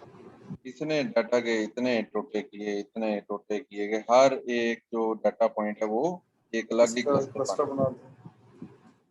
ठीक है, इसने कहा लो हेलो फच, अगर ये 30 है तो 30 ही क्लस्टर है। जब 30 के 30 क्लस्टर हो गए तो उनके सेंट्रॉइड्स क्या होंगे। तो सर वही अगर ये एक ही ऑब्जेक्ट है एक क्लस्टर में तो इसका सेंट्रॉइड क्या होगा। यही होगा सर डाटा एक पॉइंट। ही ये वही होगा, बताते खुद खुद होगा। होगा खुद सर, होगा। यानी सेंट्रॉइड 30 सेंटराइड्स होंगे सर, 30 डाटा सेट 30। वो डाटा पॉइंट्स ही बताते खुद सेंट्रॉइड होंगे। जी तो सर। फिर जब हम ये डिस्टेंस निकालेंगे तो वो किधर जाएगा सेंट्राइड सर। हो जाएगा यस है। सर। आएगा ये नहीं। जीरो जीरो हर आएगा नहीं। ही सर, क्लस्टर का जीरो खैर जाएगा। से जो वो डिस्टेंस आएगा वो आएगा वो जीरो ही हो जाएगा। यस सर, जीरो जीरो होगा। तो ये तो शरारत होगी। तो एक एक्सट्रीम क्या है कि हम सारे डाटा को एक क्लस्टर में बंद कर दें। दूसरी एक्सट्रीम जो है वो ये है कि अरकम सुल्तान राही बन जाए। तो अब इन ये एक्सट्रीमिज्म तो आपको पता है किसी लिहाज से भी अच्छी चीज है ही नहीं, है ना। दोनों चीज अच्छी खैरुल है। अमूर औसत हुआ, दोनों चीजें गलत है सर। दरमियान दरमियान के मामलात करें काम चल जाएगा, है ना। Yes sir, yes sir. तो दरमियान का मामला लेकिन करें कैसे। तो ये बातें समझ आ गई सारी। Yes yes sir. सर। अब हमने कोई दरमियान का मामला करना है तो दरमियान का मामला करने के लिए कोई अच्छी सी तरीका करने के लिए आप ये एक एल्बो मेथड है। एल्बो मेथड कहता है आप ऐसा करें, एक क्लस्टर से शुरू हो जाएं और अपने अंदर का सुल्तान राही लगाते जाएं। 2 करें, 3 करें, 4 करें, 5, 6, 7, 8, 9, 10 और जो भी आउटपुट आ रही है WCSS, ठीक है, उस आउटपुट को प्लॉट करते हैं। तो ये हमारे नंबर ऑफ क्लस्टर्स हैं और ये WCSS। जब हमने एक सिर्फ क्लस्टर में सारा कुछ डाला तो बहुत ज्यादा डिफरेंस आया। 2 क्लस्टर्स किए तो डिफरेंस में सिग्निफिकेंट चेंज आया और वो कम हो गया। ऑब्वियसली ये ये एवर डिक्रीजिंग चीज ही होगी, है ना। इंट्यूटिवली भी हमें ये नजर आ रहा है ना कि जब हम एक क्लस्टर बनाएंगे तो वो बड़ी वैल्यू आएगी, जी 2 सर, जब बनाएंगे तो उससे कम आएगी, 3 वैल्यू आती बनाएंगे तो जाएगी। उससे कम आएगी और आखिरकार हर एक को एक एक में बंद कर देंगे तो वो सबसे कम वैल्यू आएगी 0, है ना। यस सर, यस तो sir. Naturally it will always decrease. Having said that के हमने जो रैंडम पॉइंट्स हैं वो सही चूज करते हैं, ठीक है। वो हमने कहा कि के मींस प्लस प्लस के थ्रू ही हम चलेंगे और वो सही ही चूज हो जाएंगे। ठीक होगी ये बात। तो जब हम इसको देख रहे हैं तो हम कह रहे हैं कि यार ये यहाँ पे आके 4, 5, 6, 7, 8, 9, 10 पे अगर हम देखें तो 3 पे इट सेज के डिफरेंसेस, ये जो WCSS का स्कोर है इट इज 1000। 4 पे जाके ये कोई 800 समथिंग बन रहा है, फिर 600 समथिंग बन रहा है, फिर may be somewhere around 500 and so on so fourth. तो ये जो जहाँ पे जिस जगह पे ये एल्बो बनती है उस जगह को हम कहते हैं कि यार ये ठीक है, ये ठीक है। क्योंकि इससे आगे हम स्कोर को तो कम करते जा रहे हैं, लेकिन बात यह है कि कोई खास फर्क नहीं पड़ रहा। जैसे यहाँ पे आप देखें तो अच्छा खासा फर्क पड़ा है। तो ये जो एल्बो जहाँ पे बनती है, ये अगर आप इसको अपना बाजू तस्वर करें तो ये इसकी एल्बो बन रही है। ये एल्बो जो है ये हमें बता देती है कि दिस दिस शुड वेट। इसकी वजह ये है कि अगर आप इससे ज्यादा जाते जाएंगे तो जो अक्रॉस द क्लस्टर ऑब्जेक्ट्स हैं वो उनकी सिमिलरिटी भी ज्यादा होनी शुरू हो जाएगी। पॉइंट ये है कि एक क्लस्टर में तो सेम ऑब्जेक्ट होने चाहिए ना, और जो इस ग्रीन क्लस्टर के ऑब्जेक्ट्स हैं वो ब्लू से डिफरेंट भी होने चाहिए। लेकिन जब आप इन सारों को अलग अलग बना देंगे तो इनकी इसकी और इसकी कैरेक्टरिस्टिक्स बहुत मिलती जुलती होंगी, इसकी और इसकी कैरेक्टरिस्टिक्स बहुत मिलती जुलती होंगी। आप इवन इसके 6 क्लस्टर्स भी बना दें तो ये बन जाएगा 1, ये बन जाएंगे 2, ये बन जाएगा, तो ये से 4 बना देते हैं, तो ये और ये बन जाएंगे। इसी तरह अगर मैं कहता हूँ कि यार इसके 5-6 बना दो तो 6 में हो सकता है कि इसके 3 बन जाए, इसके इन दोनों को भी 2-2 में डिवाइड कर दें, तो ये इस तरह से कोई 6-7 जितने भी बन जाते हैं क्लस्टर वो उस पर हम चले जाएंगे। तो उसमें ये वाले एक अलग क्लस्टर में चले जाएं, ये वाले एक अलग क्लस्टर में, नीचे वाले अलग, ऊपर वाले अलग, तो इनकी विद इन क्लस्टर तो होमोजेनिटी शायद अच्छी हो जाए और जो ऑब्वियसली जो हमारा स्कोर है वो और ज्यादा कम हो जाएगा WCSS। लेकिन जो अक्रॉस द क्लस्टर डिसिमिलैरिटी है वो भी एक पॉइंट है कि अक्रॉस द क्लस्टर डिसिमिलैरिटी भी ज्यादा होनी चाहिए, वो कम हो जाएगी हमारी। तो जब हम नंबर ऑफ क्लस्टर्स बढ़ाते जाएंगे तो जो डिसिमिलैरिटी अक्रॉस द क्लस्टर कम हो जाए। वो कम हो जाएगी। तो इसका हमने एक बैलेंस ढूंढना होता है, वो बैलेंस इस एल्बो वाली जगह पे होता है। इससे ज्यादा जाओगे तो ऐसे ऑब्जेक्ट्स जो कि इन प्रिंसिपल एक ही क्लस्टर में आने चाहिए थे वो मुख्तलिफ क्लस्टर्स में टूटने शुरू हो जाए, उससे आपके वो ये स्कोर तो बेहतर होना शुरू हो जाएगा। लेकिन जब अक्रॉस द क्लस्टर डिसिमिलैरिटी देखोगे कि यार ये क्लस्टर और ये क्लस्टर अलग होने चाहिए, वो वाला स्कोर आपका कम हो जाएगा, तो वो भी एक हेल्दी साइन नहीं है। सही तो होता ये है यहाँ पे सर को प्लेंटी वाली चीज पर्सपेक्टिव जो है जी, सर, जिस तरह हम प्लेंटी वाली चीज करते थे कि अगर प्लेंटी से ज्यादा डिफरेंस आ रहा है तो उसको रख लेते थे, अगर प्लेंटी से कम आता था तो फिर हम उसको खत्म कर देते थे, नहीं यूज करते थे। जिस तरह हम एग्रेशन में भी एक यूज किया था हमने प्लेंटी वाली चीज कि मतलब कि जितना हमें फायदा हो रहा है उतना उससे ज्यादा अगर नुकसान हो रहा है तो हम उसको नहीं जी लेते। बिल्कुल बिल्कुल बिल्कुल। ऐसे ये एल्बो जो है वो उस फायदे और नुकसान दोनों को देख रही है। तो इस एल्बो की जगह पे ये है कि यहाँ तक जो हमारा फायदा हो रहा है, अब आप देखें ना यहाँ पे सब्सटेंशियल फायदा हो रहा है। ये वैल्यू जितनी गिर रही है उतना हमारा फायदा हो रहा है। ये वैल्यू जितनी स्टीप तरीके से गिरेगी ना उतना हमारा फायदा हो। जब ये वैल्यू यूं स्ट्रेट जाना शुरू हो जाएगी ना तो फिर हमारा फायदा कम और नुकसान ज्यादा होना शुरू। तो कंप्यूटेशन कॉस्ट ज्यादा आ रही है और हमें computational cost is one factor and more important factor is कि हम सिमिलर ऑब्जेक्ट्स को डिफरेंट क्लस्टर्स में कैटेगराइज करने की तरफ भी जा रहे हैं, व्हिच इज रॉन्ग। फायदा ऐसा होगा तो ठीक है, computational cost obviously that is one factor, yes it is, but the major point is correctness is what matters. computational cost अगर थोड़ी ज्यादा भी आ जाए और correctness हो जाए तो वो अच्छी बात है, लेकिन इस केस में क्या है, कॉस्ट भी ज्यादा आ रही है और correctness भी कम है।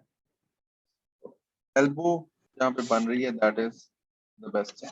यहाँ तक कोई सवाल किसी का है तो आप पूछिए, फिर इम्प्लीमेंटेशन की तरफ चलते हैं।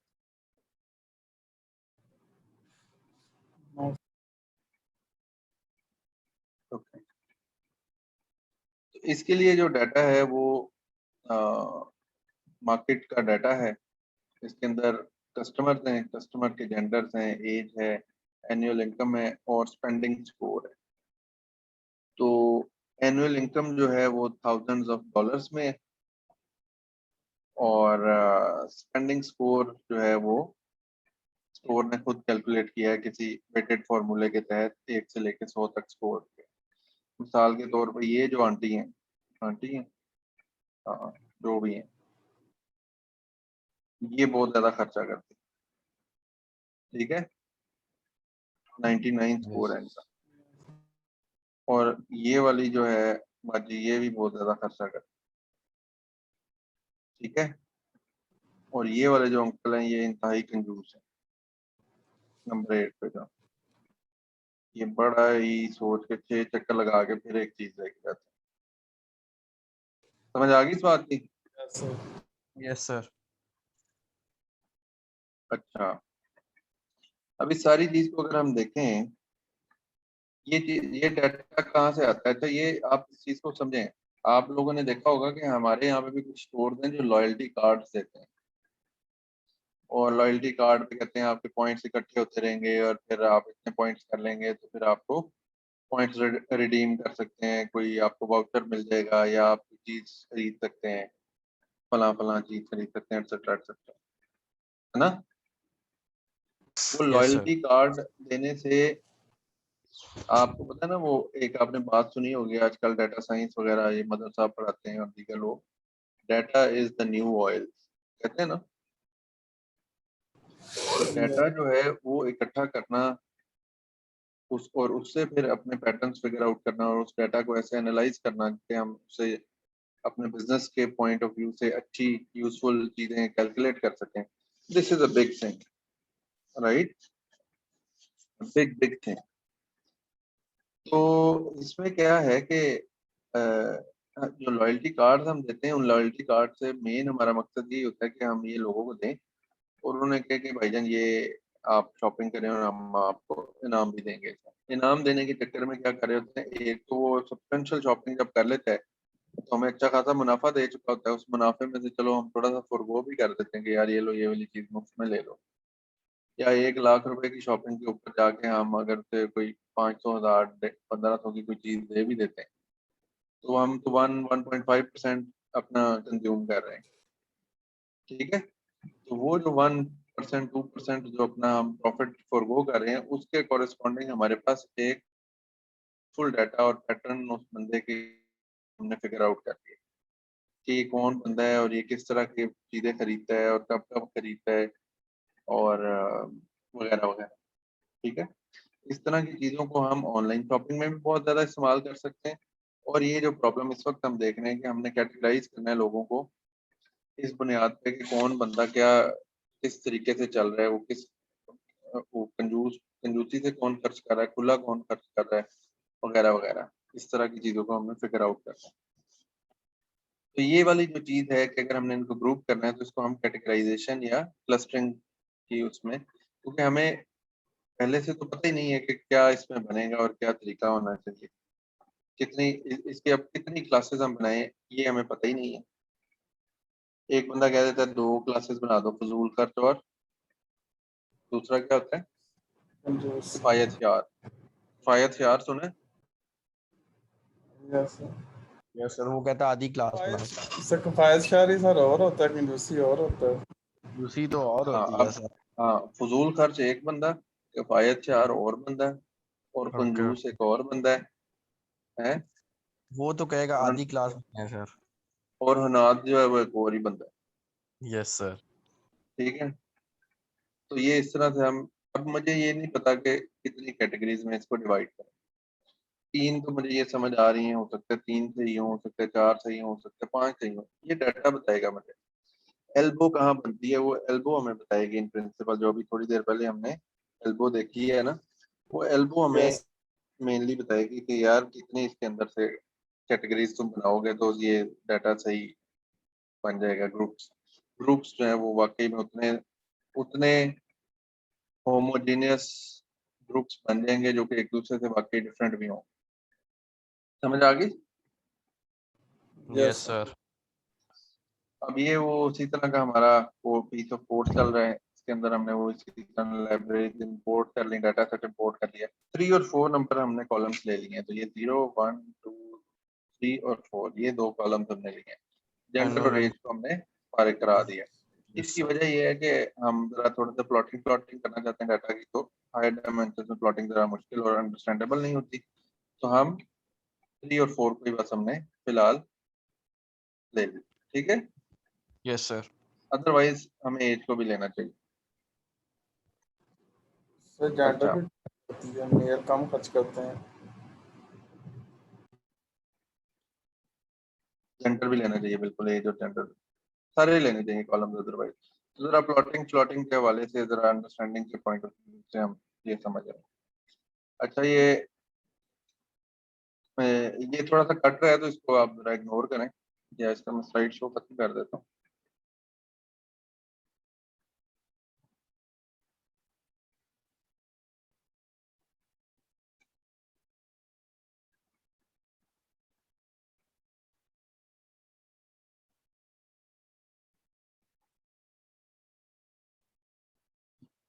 अच्छा ये है कि हमने ये जो डाटा लोड किया है वो अभी हमने देखा, उसके बाद हमने क्या करना है कि उसी तरह एसके लर्न जो हमारी लाइब्रेरी है साइकिट लर्न वाली, उससे हमने क्लस्टर से के मींस क्लास इंपोर्ट कर, ये क्लास इंपोर्ट करके हमने क्या किया कि WCSS की एक एरे बना ली। हम अब करना वही चाह रहे हैं कि यार इसके टोटल कितने क्लस्टर्स बनने चाहिए।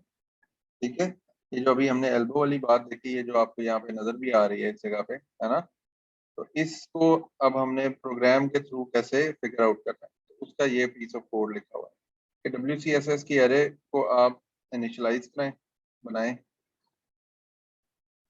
1 से लेकर 11 तक हम चलना चाह रहे हैं, यानी कि एक क्लस्टर से लेकर 11 क्लस्टर तक हम सोच रहे हैं कि बनाएं, और उसमें देखते हैं कि क्या बिहेवियर इसका आता है। के मींस की जो क्लास है उसके अंदर 10 क्लस्टर्स जो हैं, ये टोटल नंबर ऑफ क्लस्टर्स हैं, तो इसके अंदर हमने फॉर के लूप में आई पास कर दिया है, आई 1 से 11 है, तो पहले हम कहेंगे एक ही क्लस्टर बनाओ, फिर आई 2 हो जाएगा तो वो कहेगा 2 क्लस्टर बनाओ, फिर वो आई 3 पे 3 बनाएगा और 11 क्लस्टर तक ये जाएगा। ठीक है, और हमने करना क्या है कि हर एक क्लस्टर के corresponding within cluster sum of squares calculate करना है।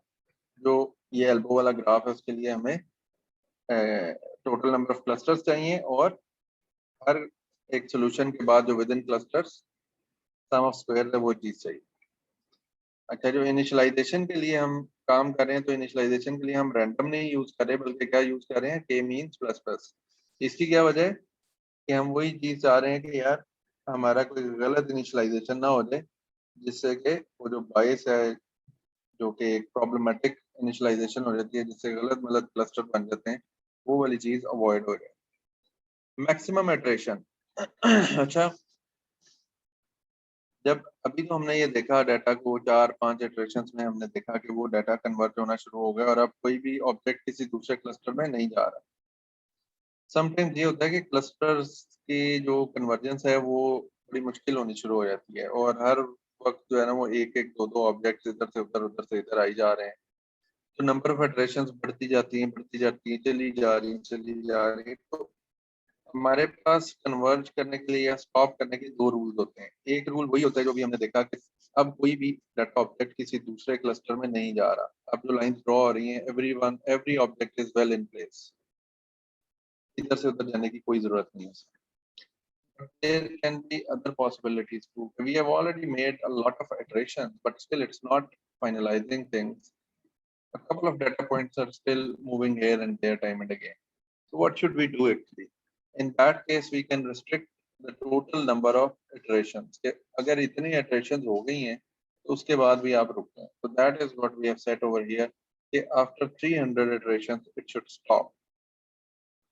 तो वो वहां तक जो भी क्लस्टर्स की सूरत हाल है बस उतनी ही सफिशिएंट है, और इतनी ज्यादा इटरेशंस के बाद माइनर सी कोई चीजें रह गई होती हैं, तो वो कंप्यूटेशनल कॉस्ट काफी बढ़ रही है, लेकिन उससे जो क्लस्टरिंग की क्वालिटी है उसमें कोई खातिर का फायदा नहीं हो रहा।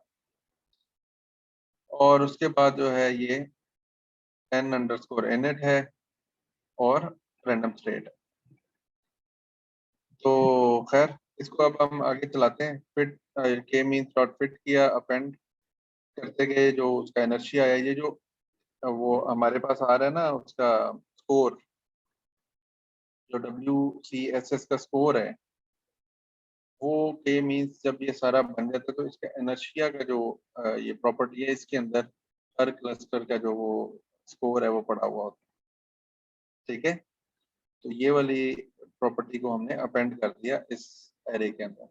तो जब ये 11 दफा चलेगा तो 11 दफा चलने के बाद 11 स्कोर इसके पास आ जाएंगे। तो इवेंचुअली फिर ये इस तरह का ये हमारे पास राइट साइड पे आपको नजर आ रहा है ग्राफ। तो ये इस नोयत का ग्राफ इसने प्लॉट किया, ठीक है।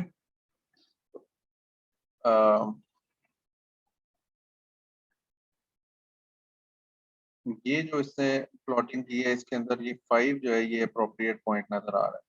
ये भी स्टीप है, यहाँ पे भी ये अच्छा खासा स्टीप है। 5 के बाद जो है ना ये रिलेटिवली स्ट्रेट ही होने की तरफ जा रहा है।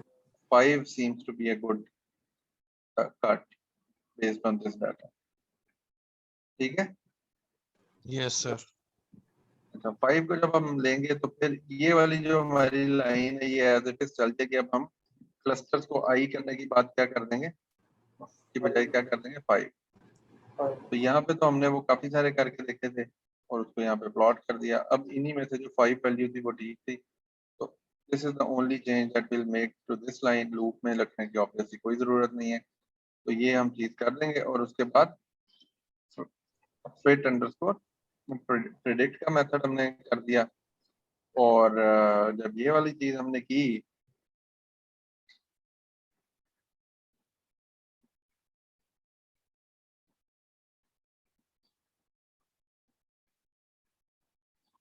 और इस कोड को एग्जीक्यूट किया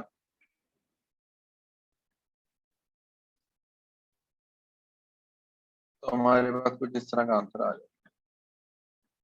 अब आप ये देख रहे हैं कि उसने ये जो 0 1 2 3 पे जो लोग हैं इसको इसने फोर्थ क्लस्टर में डाल दिया, इसको थर्ड में, इसको फोर्थ में। तो अगर आप देखें तो 0 वाला जो है इसकी एनुअल इनकम 15,000 है और 39 स्कोर था। 1 वाला का 15,000 इनकम है और 81 स्कोर है।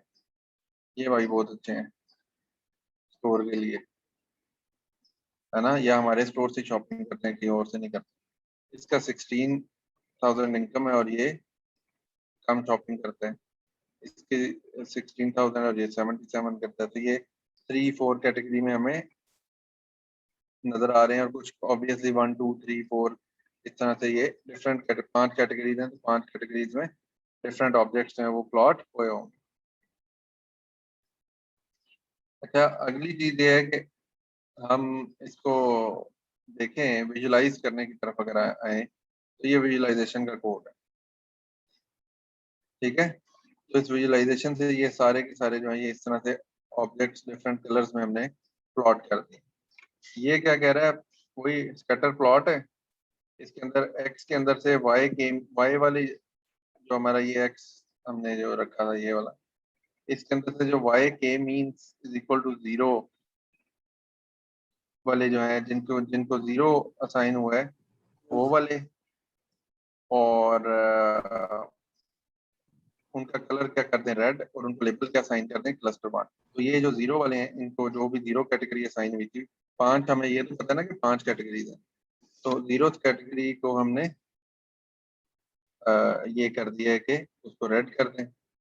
1 कैटेगरी जो है उसको क्या कर दें ब्लू, फिर ग्रीन, फिर सियान और फिर मैजेंटा। और हर एक का नाम जो है वो हमने क्लस्टर 1 2 3 4 5 दे दिया। अब जबकि ये प्लॉटिंग हुई और उनके हमने वो सेंट्रॉइड्स भी आप देख रहे हैं कि सेंट्रॉइड हमने येलो कलर के प्लॉट कर दिए। तो हर एक का सेंट्रॉइड जो है वो हमने येलो कलर का वो भी प्लॉट कर दिया। तो ये हमें मुख्तलिफ क्लस्टर्स बनते हुए नजर आ रहे हैं। तो ये जो प्लॉटिंग हुई इस प्लॉटिंग से यहाँ पे ये एनुअल इनकम है और ये स्पेंडिंग स्कोर है। तो अगेन वो 2 एट्रीब्यूट्स लेने का एक बड़ा मकसद ये था कि हम इस तरह का प्लॉट विजुलाइज भी कर सकें। तो एनुअल इनकम हमें नजर आ गई और यहाँ पे स्पेंडिंग स्कोर नजर आ गया। ये कम इनकम है इन लोगों की और स्पेंडिंग स्कोर भी कम है। ये कौन लोग हैं, कम इनकम है लेकिन स्पेंडिंग स्कोर ज्यादा है। ये कौन लोग हैं, इनकम ज्यादा है लेकिन स्पेंडिंग स्कोर कम है, ठीक है। और ये कौन लोग हैं, इनकम भी ज्यादा है और खर्चा भी माशाल्लाह अच्छा ही कर रहे हैं। और ये वो लोग हैं जो कफायत वाले, ठीक है। ये कंजूस लोग हैं। तो हम क्या कर सकते हैं कि ये जो क्लस्टर हमने रेड वाला रखा है, रेड वाला इधर हम क्लस्टर 1 की बजाय क्या लिख सकते हैं, कंजूस। ठीक है, इस जगह पे हम क्या लिखेंगे, जोर खर्च। फजूल खर्च। नहीं नहीं, इनको फजूल खर्च नहीं कहेंगे, इनको हम कहेंगे अमीर खर्चीले। ये शाह खर्च सर, शाह खर्च। शाह खर्च के हाँ, शाह खर्च कह रहे हैं, ठीक है, ये शाह भी हैं और खर्च भी हैं। ठीक है, Yes. ग्रीन जो है वो शाह खर्च, उनको हम लेते हैं। ये जो मजेंटा है, नहीं सियान है, सियान का क्या है, सर्दी कम है और खर्च ज्यादा है। इसको कहेंगे पल्ले नहीं तेला कर दिए मेला मेला। सुना हुआ ये, नहीं सर, आपसे ही सुना। सुना हुआ है। हाँ, तो ये पैसे है नहीं और खर्चे, ये वो बीवियां हैं शाही खर्च। जो घर नहीं बनने देती, आह, कहती खर्चा ही कराई जो इस बंदे का, है ना। और ये कौन है, अपने हिसाब से चलते हैं, तो कम खर्चा हाँ कम। ये ये, तो चलता हाँ ये वो लोग हैं जो कि क्या कहना चाहिए ना, जो भी कहना चाहिए। और ये किफायतशार लोग हो, है, फायरशार लोग हैं सर। ठीक है, ये चादर देख कर पाँव फैलाने वाले, आह, ठीक है। म्याना तो रवि सारे सर। क्लास, हाँ म्याना रवि ये हैं ब्लू वाले किफायतशार, ठीक है।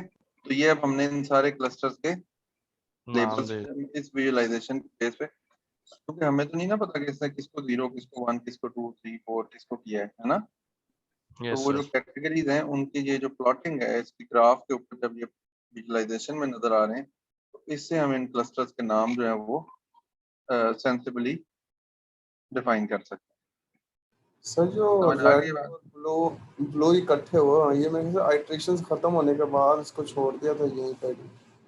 जो ब्लू और रेड सर मिक्स हो रहे हैं यहाँ पे। नहीं, ये तो फिर नेचुरल है ना कि अब क्लस्टर ने किसी जगह पे तो कन्वर्ट करना ही है। तो बाउंड्री पॉइंट्स जो होंगे इस तरह के, ये चीज आप लोगों ने क्लासिफिकेशन में भी देखी और क्लस्टरिंग में भी आप ऐसी चीजें देखेंगे कि अभी कुछ कुछ चीजें चीजें जो रह बॉर्डर जाती लाइन होती हैं उन्होंने फिर किसी ना ये किसी एक क्लस्टर में तो जाना ही है, तो there is a good chance कि कन्वर्जेंस हुई हो, ठीक है। हैं। और उसके बाद ये किसी दूसरे इससे उससे हो या एक से दूसरे क्लस्टर में ना जा रहे हो पॉइंट्स, ठीक है। और ये भी हो सकता है जो आप बात कह रहे हैं कि इनकी अभी अट्रैक्शंस की वजह से ये रुक गया है और अभी मजीद अट्रैक्शंस करते तो शायद कुछ रेड वाले ब्लू में चले जाते, यस। या ये जो ये वाले ब्लू वाले हैं ये रेड में आ जाते, कुछ ऐसा हो जाता। तो ये दोनों बातें जो है ये पॉसिबल है। इसी तरह इस वाले जो डेटा पॉइंट है जो सियान का है, इसके बारे में भी हम ये बात कर सकते हैं। पिंक वाला भी है, हाँ जी, मैजेंडा जो है सर। तो ये जो है ये इन्होंने अंग्रेजी जुबान में बहुत सारी कैटेगराइजेशन कर, इन्होंने जो रेड वाले हैं उनको इन्होंने क्या है केयरफुल, तमीज़दाराना किस्म के नाम इन्होंने, ब्लू वाले को इन्होंने क्या क्या स्टैंडर्ड, ग्रीन वाले को इन्होंने क्या है काबू करो इनको। ये वो लोग हैं से जाने ना पैसे पाए, कमाओ, इनसे पैसे कमाओ सर। इन्होंने क्या है जाने ना पाए, इनसे पैसे कमाओ, ठीक इनको है। घेरो। यानी कि जैसे ये एंटर हो आपका RFID टैग है कोई आ गया आ गया आ गया, बस। ठीक है। स्टोर की सारी मैनेजमेंट उनके दुआले हो जाए, भाईजान आए ये देखें ये देखें, ये नहीं की जाएगी। और ये जो सियान वाले हैं केयरलेस। केयरलेस आंटियां, ठीक है, ये वो लोग हैं जिनके साथ बच्चे भी शॉपिंग करने आते है ना। यस बच्चे सर। हैं भाई जिद लगा के बैठ जाते हैं मैंने ये भी लेना है मैंने ये भी लेना है। अच्छा, और ये कौन से सेंसिबल, सेंसिबल मैजेंडा सर। ठीक है। तो ये इस तरह से मतलब कैटेगराइजेशन के लिए हमने जो लेबलिंग की है उस लेबल को हम मीनिंगफुल लेबल में कन्वर्ट हमने कर दिया, बजाय इसके क्लस्टर 1 2 3 4 हम कहें, तो जो what we identified based on that we have labelled, so this is it. तो clustering yet again is a very useful way जिसमें कि हम कैटेगराइज कर सकते हैं ऑब्जेक्ट्स को। अब यही वाली जो पीस ऑफ इंफॉर्मेशन है, इसी तरह की चीज़ों को आप रिकमेंडर सिस्टम्स की तरफ भी ले जा सकते हैं। फॉर एग्जांपल कौन बंदा क्या खरीदता है, ठीक है। तो पर्टिकुलरली ये जो शेल्फिंग और रैक्स हम बनाते हैं ना, जिस तरह वो है आपके मार्केट बास्केट एनालिसिस एक प्रॉब्लम है, प्रायरी एल्गोरिथम के केस में हम पढ़ते भी हैं, वो भी क्लस्टरिंग का एक तरीकाकार है, उसमें भी हम पैटर्न्स एक्चुअली आइडेंटिफाई कर रहे हैं। तो ये क्लस्टरिंग एक्चुअली पैटर्न्स ही है ना जिनको हम कंबाइन कर रहे हैं, तो ये पैटर्न एनालिसिस के अंदर ही ये चीज आती है। तो a priori is also yet another way of analysing the patterns. तो हम कहते हैं कि एक बंदा ये खरीद रहा है तो दूसरी चीज भी खरीदेगा, फलां चीज खरीदता है तो ये भी खरीदता है, किस टाइम पे क्या चीज खरीदता है वगैरह वगैरह। तो उससे क्या हो जाता है कि हम शेल्फिंग में ऐसी चीजें नियर बाय रखते हैं जो कि लोग खरीदते हैं इकट्ठी। फिजिकल शेल्फिंग में तो ये लिमिटेशन है, लेकिन आज के दौर में अगर आप ऑनलाइन शॉपिंग देखें तो ऑनलाइन शॉपिंग के अंदर तो हमने वो लोगों को जो चीज दिखानी है वो तो सिर्फ तस्वीर ही दिखानी है ना, कि ये यस भाई ये नहीं खरीद रहे हैं। फॉर एग्जाम्पल एक बंदे ने आलू खरीदे हैं तो हम उसे प्याज टमाटर और अदरक और थोम भी दिखा देंगे, यार ये हांडी का सामान लेने आया है, कोई से खाना खुना पकाना है तो उसको ये सारा कुछ दिखा दो, है ना। तो उसमें हमारे पास कोई लिमिटेशन नहीं है कि हम उसको इस तरह से करें कि हम फिजिकल रैक पर नहीं हमने लगाना। Whatever he is trying to purchase, हम उससे सिमिलर प्रोडक्ट्स नीचे दिखाना चाहते हैं। अब उसने कोई और क्लिक कर दिया, वो आलू प्याज से एकदम से चला गया फ्रूट सेक्शन, तो आप उससे फ्रूट सेक्शन की चीजें नीचे दिखाना शुरू कर देंगे। अच्छा क्या आपने ये केले खरीदनी है, आप अच्छा ये आजकल जो फ्रूट्स आए मैंगो खरीदेंगे, तो आप ये प्लम खरीदेंगे, आप कोई और जो आजकल के फ्रूट्स हैं उनको हम दिखाना शुरू कर देंगे जो भी स्टोर में अवेलेबल। तो इसी तरह से आप उसने किसी और चीज पे क्लिक कर दिया, उसने फॉर एग्जांपल शू पॉलिश पे क्लिक कर दिया, तो आप उसे शू ब्रश और जो दीगर इस तरह की शू क्लीनिंग की चीजें हैं वो दिखाना शुरू कर दें। तो ये जो रिकमेंडेशन हैं ये वो ए प्रायरी से हम उस तरह की चीजें निकालते हैं, और साथ में kind of recommender system personal profile की बेस पे भी वो पर्सनलाइज किस्म की हम रिकमेंडेशंस जो है वो लोगों को दे सकते हैं। तो ये वाली चीजें भी इसके एक्सटेंशंस में फिर आ जाती हैं, रिकमेंडर सिस्टम्स और मार्केट बास्केट एनालिसिस और पैटर्न्स फाइंड करना, और एक बंदा जो है इसकी प्रोफाइल के मुताबिक प्रोफाइल से मैच करती हुई चीजें उसको सेंड करना। यहाँ पे जेंडर बड़ा मैटर करता है कि कोई फीमेल आई है तो उनको आपने क्या क्या चीज प्रोजेक्ट करनी है, ठीक है, कोई मेल बंदा आया तो उसको क्या प्रोजेक्ट करना है आपने। तो this is how we can analyse and utilise the collected data. ये जो हम लॉयल्टी कार्ड से डाटा कलेक्ट कर रहे हैं, that can be say smartly utilized or analyzed and processed to improve the productivity of the business. So that is where all these data scientists come into play, and they tend to say generate potentially very strong possibilities of enhancing the business's productivity, and that is why they are highly paid as well. मतलब उन्होंने इतना अच्छा analysis, जो अच्छा analysis करके और वो अच्छी चीजें सामने लाएगा कि यार इसका मतलब क्या है कि ये अभी तो हम कलेक्टेड डाटा ही देख रहे हैं ना, कि हम डाटा सेट अज्यूम कर रहे हैं। तो एक अच्छा डाटा साइंटिस्ट कहाँ से करेगा कि वो आए जाएगा एक स्टोर को देखेगा, स्टोर के अंदर क्या कुछ है और उसके ऊपर किस नौयत का डाटा इकट्ठा किया जा सकता है, उस डाटा को इकट्ठा करने के लिए क्या तरीका का इस्तेमाल करना चाहिए। Loyalty card is one of that, ठीक है। और फिर उसके बाद जो है कि हम से आगे फर्दर करें क्या। फॉर एग्जांपल आप कहते हैं कि अच्छा मैंने सामान, मैं अपनी इन्वेंट्री कैसे मेंटेन करूं, मेरे स्टोर में क्या कुछ पड़ा होना चाहिए। तो ये किस चीज़ का प्रॉब्लम है। अभी तक जो हमने पढ़ा है ये क्लासिफिकेशन में फॉल करेगा, क्लस्टरिंग में फॉल करेगा, रिग्रेशन में फॉल करेगा, किस चीज़ में फॉल करेगा।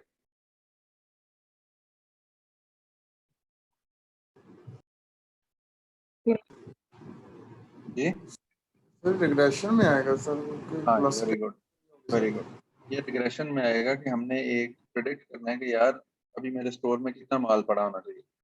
फॉर एग्जांपल आपका वो मॉडल क्या कहेगा, वो आपके पूरे साल कई सालों का उसके पास डाटा होगा, ठीक है। इस्लामिक ईयर भी उसमें इस्लामिक डेट्स भी पड़ी हुई हैं। अब आपके डाटा का कलेक्शन में फिर आपको क्या रखना चाहिए कि जो इस्लामिक कैलेंडर है वो भी आपके पास है, और जो दूसरा इंग्लिश कैलेंडर है वो भी आपके पास डाटा में एट्रीब्यूट्स में पड़ा हुआ है, और उसी के साथ साथ आपके जो स्टॉक के क्या मिकदार थी किस चीज़ की वो भी आपके पास पड़ी है। तो यहाँ से आप कहेंगे कि अच्छा यार बड़ी ईद आने वाली है तो ये फलानी फलानी चीज़ें आपके पास ज्यादा होनी चाहिए। अभी रमजान आ रहा है तो रमजान में इन चीजों की खपत बहुत ज्यादा होती है। एक तो ये चीजें वैसे भी जो आम बंदे होते हैं ना, सेठ साहब कहते हैं वो है तो मैंने पहले ही पता है, तू मैनू की दसन आ गए, ठीक है।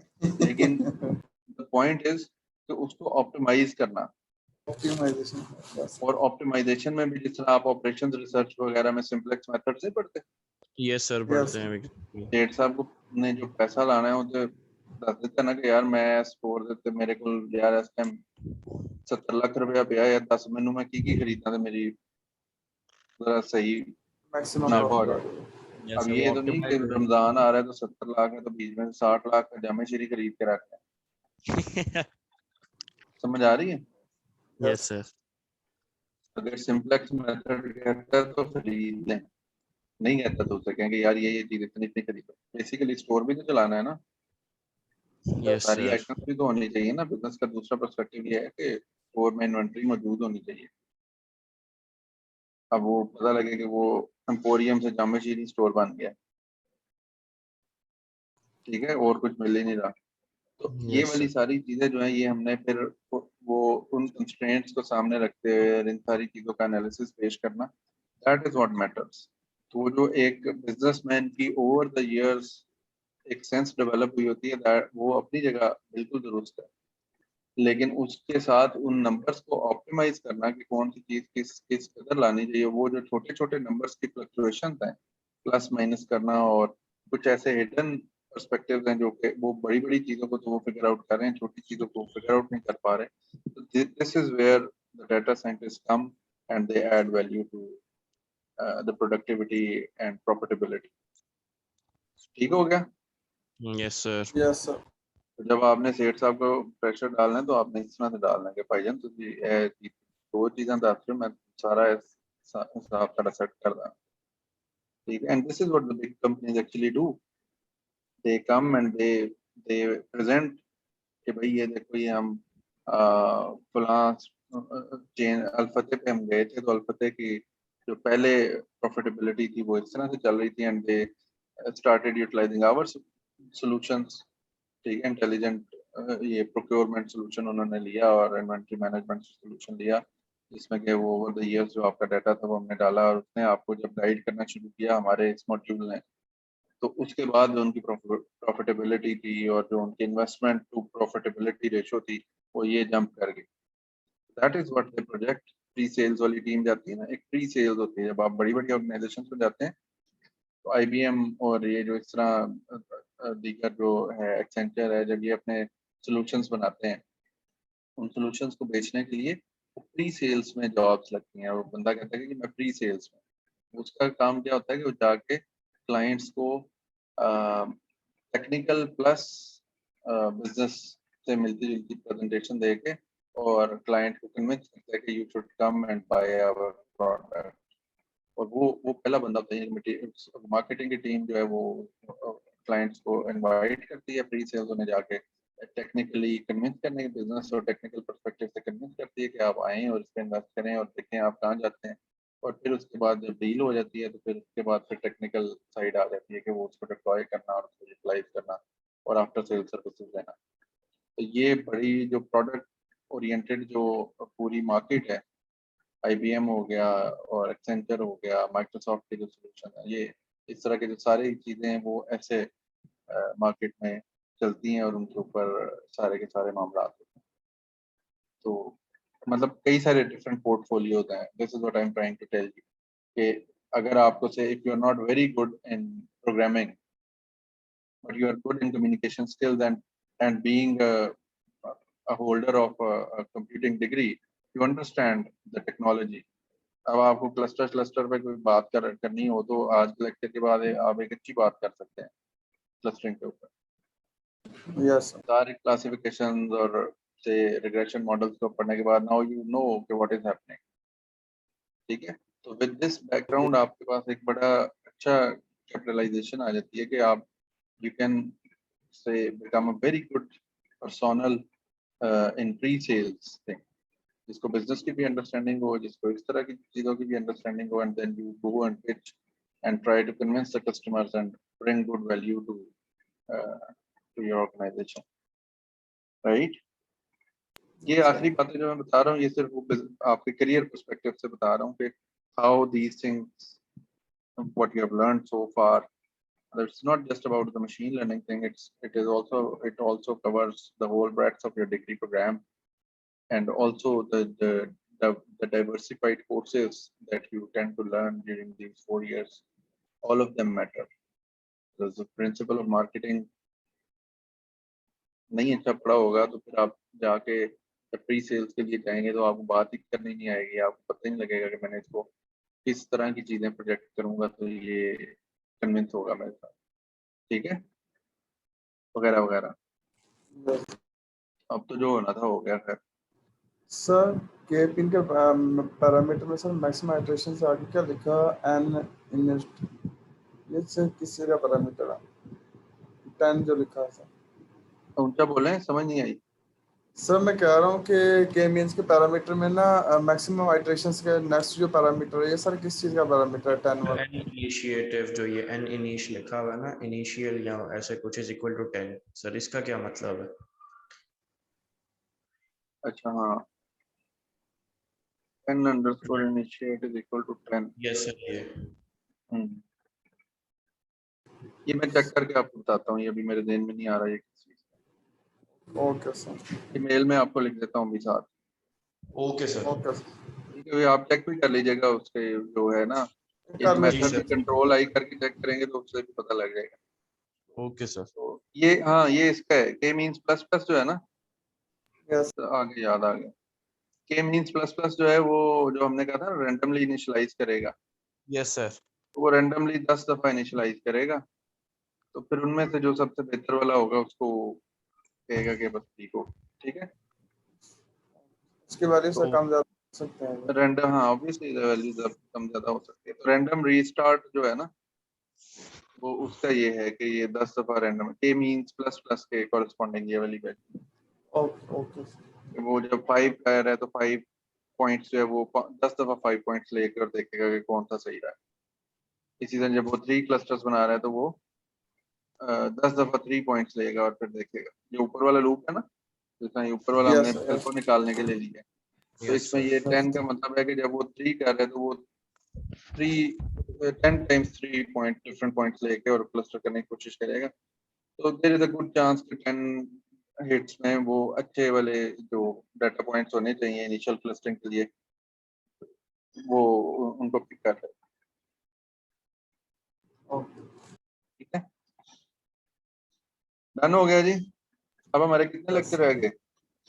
सर 5 जुलाई को पेपर हो गया सर। सर। नहीं, क्लासेस कब तक? सर क्लासेस मेरे सर फ्राइडे तक 26 तक है सर, यस सर 26 28 को पेपर है सर। 26 का मतलब क्या हुआ? सर हमारी sir Friday sir last 2 lecture रह गए हैं सर। दो 2 लेक्चर लेक्चर रह गए। Yes sir, yes sir. लेकिन सर यूनिवर्सिटी को हमें 1 वीक देना चाहिए था प्रिपरेशन के लिए सर, उन्होंने कुछ भी टाइम नहीं दिया। नहीं दिया sir.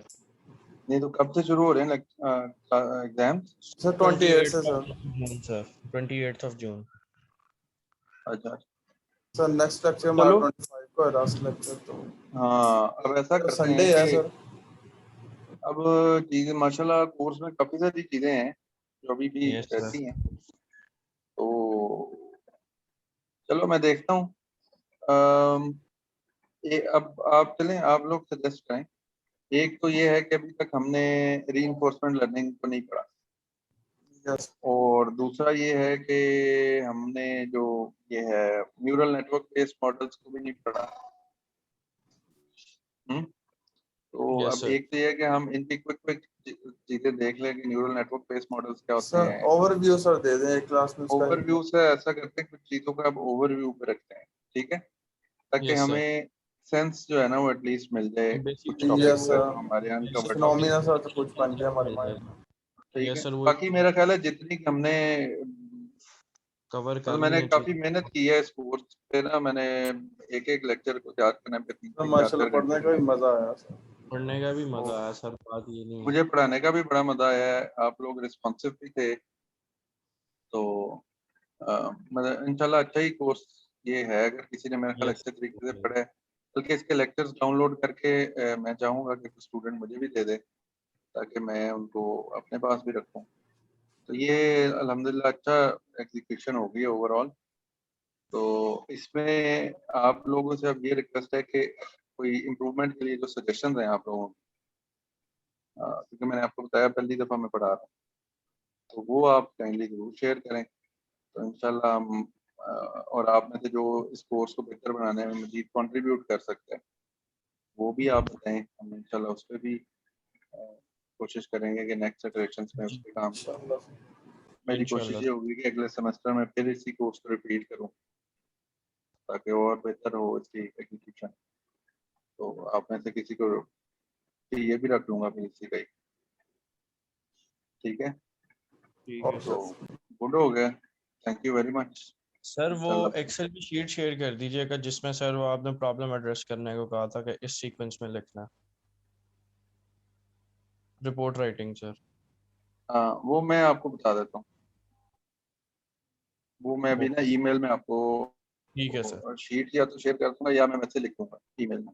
Okay sir, okay sir. ठीक है, अभी जो लेक्चर का भी शेयर करूंगा ना लिंक, उसी में भेज जी दूंगा। जी सर, ठीक है सर। ओके जी बच्चे। यार वो ओके ध्यान सर। से करना है, उस पर जरा अच्छा रिलीजियसली करना है। एक एक पेपर पेपर मिल गए, जी सर इंशाल्लाह। सर वो DIS paper research choose paper कर का लिया। लिंक अगर शेयर कर दें तो। पेपर वो चूज कर लिया आपने? सर वो शीट ऑलरेडी जो आपने शुरू में शेयर की थी ना लास्ट टाइम मेल पे, सर उसमें हाँ, सबने नाम लिख लिए थे अपने, मैक्सिमम ने लिख लिए थे नाम। सर लेकिन तो लिंक वो नहीं है उधर रिसर्च पेपर के, वो मिल नहीं रहे। आप ऐसा करें, मैं आज की ईमेल में ना फराज को रख देता हूँ। Faraz Manzoor, Faraz is assisting me in this. तो फराज डॉट मंजूर पे आपने ईमेल करनी। जी उन्होंने सर। कोई मेरा ख्याल है वो शेयर पेपर डाउनलोड भी किए हैं और वो आपको शेयर कर देंगे। मैं उनको बल्कि कह देता हूँ कि आपको वो लिंक शेयर कर दें, रिपोजिटरी पेपर्स की शेयर कर दें, उसमें से आपको मिल जाएगा। ठीक है सर। ठीक है, एनीवे अगर डाउनलोड करने में कोई इशू आता है तो आप बता दीजिएगा। ये ओके सारे सर। मुफ्त के नंबर हैं, इसको आपने जाने नहीं देना और घटिया काम नहीं करना। मैं थोड़ा जी थोड़ा सर। काम करा रहा हूँ, साथ साथ करा रहा हूँ, लेकिन मेरी एक रिक्वेस्ट है कि घटिया काम नहीं करना। जी सर। ठीक है? जी सर। फिर अच्छा करेंगे। तो यार वो अभी यूनिवर्सिटी नहीं खुली, टिकट उकट नहीं लगवाया आपने? ओ सर वो पता नहीं सर वो आ सर, रहे हैं यूनिवर्सिटी से। घर वाले नहीं सर लगवाने दे वैक्सीन रहे थे। शॉर्ट है अभी, मतलब स्टॉक घर नहीं वाले है। नहीं सर लगवाने दे वैक्सीन स्टॉक पिछले दिनों में शॉर्ट हो गई सर। यार वो आप लोगों को मैंने देखा ही नहीं, मैंने किसको पढ़ाया है। तो ऐसा करते हैं कि कोई एक गेट टुगेदर रखते हैं यूनिवर्सिटी में, रहे। ओके हैं सर। कैसे? पूरी क्लास जी की। सर। जी सर। तो पिज़्ज़ा पुज़्ज़ा लेके आए, बैठते हैं मिलके, सारे खाएंगे, जरा कुछ गपशप लगाएंगे। ये को सर हो अब गया तो सर। सर यूनिवर्सिटी ने कैंटीन कैफे खोल दिया, सब लोग इकट्ठे बैठ के खा पी रहे हैं कैंटीन पे सर, कोई तो बस डिस्टेंस। फिर वो सर सौ आपने पचास मैं वैक्सीन लगवा ली?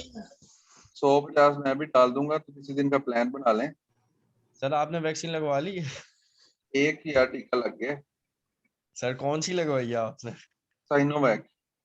यार सर आप क्यों लगवा के आए वो? सर वो पूरी दुनिया कह रही है नहीं लगवानी, आपने वो लगवा ली। यार वो वही लगा अब रहे तो थे। लग गई है। सर अब आ गई है ना एस्ट्राजेनेका, वापस उन्होंने अनेबल कर दी है गवर्नमेंट ने। अच्छा। सर फाइजर भी आ गई, फाइजर प्राइवेट इस टाइम उम, 24,000 रुपए की लग रही है। चलो उसकी भी अभी एक मैं कह रहा हूँ सर, कि वो जो लग रही है वो लगवा लेते हैं, और फिर कोई तरह ठहर के और पता लग जाएगा तो फिर वो भी लगवा ये लेंगे। देख। नहीं सर हैं? ऐसे नहीं करना, सर ऐसे नहीं करना। आप जो भी लगवाई है वही बाद में भी आपने वही लगवानी है, वरना नहीं नहीं, लगवानी। बाद में तो वही लगवाऊंगा, लेकिन मैं इन कह रहा हूँ कि वैक्सीन उसके बाद कोई 6 महीने साल बाद अगर अल्लाह खैर रखे, वैसे तो अल्लाह करे खत्म हो जाए। इन इंशाल्लाह। वैक्सीन पे इंशाल्लाह कोई पता बटर सर। वीजा भी नहीं पता है क्या है? लगता, ये जो एंट्री चीजें बैन होती है है। ना, इस पे जी सर। इस पे देखो दो चीजें हैं कि एक तो ये हम वैक्सीनेशन बना रहे हैं, इससे भी अल्लाह ताला फजल करे और लोग ठीक होने शुरू हो जाएं और अटैक्स कम हो जाएं इस वायरस के। जी दूसरी सर। चीज होती है जो अल्लाह ताला का निज़ाम है ना, इसमें सर्वाइवल ऑफ द फिटेस्ट चलता है, जो जेनेटिक एल्गोरिथम्स में भी हम पढ़ते हैं ना कंप्यूटर साइंस में, yes sir, yes sir. That leads to the survival of the fittest. तो इवेंचुअली क्या अल्लाह के इस निज़ाम में होता है कि जो लोग जिनकी इम्यूनिटी कम होती है, वो वायरस अपनी जो है ना, वो जो स्ट्रॉन्ग फॉर्म्स हैं उनमें वो म्यूटेट भी करता है, सारा कुछ करता है। तो फिर वो जो लोग उससे मुतासर हो जाते हैं वो फिर फौत हो जाते हैं। जब वो फौत हो जाते हैं तो फिर क्या होता है कि वो वाली जो सीरियसली कर्सिंग म्यूटेशंस हैं वो उन्हीं के साथ ही खत्म हो जाते हैं। तो वो फिर ऐसा ऐसा ऐसा ऐसा क्या होता है कि वैसे ही कन्वर्जेंस पे चीज चली जाती है। तो जो बाकी लोग होते हैं वो वैसे ही इम्यूनिटी उनकी स्ट्रांग होती है और इस तरह से इवेंचुअली जो वायरस है वो खुद ब खुद वो एलिमिनेट होना शुरू हो जाता है और वो इनफेक्टिव होना शुरू हो जाता है। लेकिन ऑब्वियसली अगर इसको नेचुरल तरीके से चलना दिया जाए विदाउट वैक्सीनेशन तो ये बहुत ही ज्यादा कैटास्ट्रॉफिक हो जाता है, खतरनाक हो जाता है। Yes sir. लेकिन अल्लाह ने इंसान को ज़ाहिरी बात है ये सलाहियत दी है और जो बायोलॉजिस्ट हैं वो ऑलरेडी इसके ऊपर बड़ा अच्छा काम कर रहे हैं, ड्रगिस्ट भी और सारे। तो अल्लाह से खैर मांगे और उम्मीद करें कि जल्दी कामयाबी मिल रही है और मजीद मिले और ये जो बनी हुई है वैक्सीन ये इफेक्टिव हो जाए अल्लाह के फजल से, तो इंशाल्लाह अच्छा ही हो सर जाए। सर जो कंट्रीज डिमांड कर रही हैं कि मतलब कि आप एस्ट्राजेनेका या फाइजर लगवाएं तब भी आपको इंटरेस्ट मिलेगी, तो फिर जिसने पहले साइनोफार्म लगाई हुई है फिर वो दोबारा से दूसरी मेडिसिन लगवाएगा, वैक्सीन लगवाएगा? ये चीज जो है ना ये भी नेचुरली कुछ वक्त के बाद मेरा ख्याल लो एक्सेप्टेंस आ Obviously जाएगी। ठीक हो जाएगी लेकिन सर। अभी तो इनिशियली लगनी शुरू हुई। फॉर एग्जांपल आप अगर पाकिस्तान को देखें तो government of Pakistan is handling it. मतलब इस कोर्स को पढ़ने के बाद आप देखें कि हर बंदे के बारे में डाटा इकट्ठा किया जा रहा है, नहीं किया जा रहा यस बिल्कुल। सर है। नादरा के पास रिकॉर्ड है ना एवरी सबका। हर बंदे का जेंडर, लोकेशन, उसके कब टीका लगा, कौन सी वाली उसको लगी वैक्सीन, ठीक है, और उस वैक्सीन के बाद क्या चीज चल रही है, कितनों को उस वैक्सीन के बाद भी कुछ हो गया और नहीं हुआ, everything can be recorded, right? So we are Yes. very well placed to share the data, and obviously the Western world is again far more equipped. हमारा भी बड़ा अच्छा ये इंफॉर्मेशन सिस्टम बना हुआ है, नादरा के साथ हमने इसको इंटीग्रेट कर दिया। बाकी मुल्कों में भी ये हो रहा होगा। तो इन the and the numbers will speak कि यार ये देखो ये वाली इतने लोगों को हमने पाकिस्तान में 10 लाख लोगों को साइनोवैक लगाई, इतनों को हमने साइनोफार्म लगाई, इतनों को एस्ट्राजेनेका लगाई और इतना लाखों करोड़ों में जितनी भी लग रही है, उसके बाद जो नंबर्स रिफ्लेक्ट करेंगे कि यार इसका सक्सेस रेट इतना था, इसका इतना था और किसी में कोई बड़ा इशू विजिबल नहीं हुआ, नोटिसेबल कोई डिविएशन नहीं है, सब ठीक है, तो वो नंबर्स खुद इस वाला जो एलिमेंट है उसको खत्म कर देंगे। तो ये भी चीज हो ही जानी है इंशाल्लाह। Obviously it will take time, data इकट्ठा होगा, एनालाइज होगा, तो फिर उसकी बेस पे ये कन्विक्शन के साथ ये बातें कही जाएंगी, but this is what I anticipate. ठीक हो गया जी? Okay sir. सर बस नहीं करना, बस जी सर। जुम्मा नहीं पढ़ना, आज सलाह नहीं है जुम्मा पढ़ने की? जमा भी पढ़ना फिर। सर चलो पढ़ना फिर है। तैयारी करिए। ओके जी जी, sir. Thank you very much. Okay sir. Allah हाफिज। अल्लाह हाफिज सर।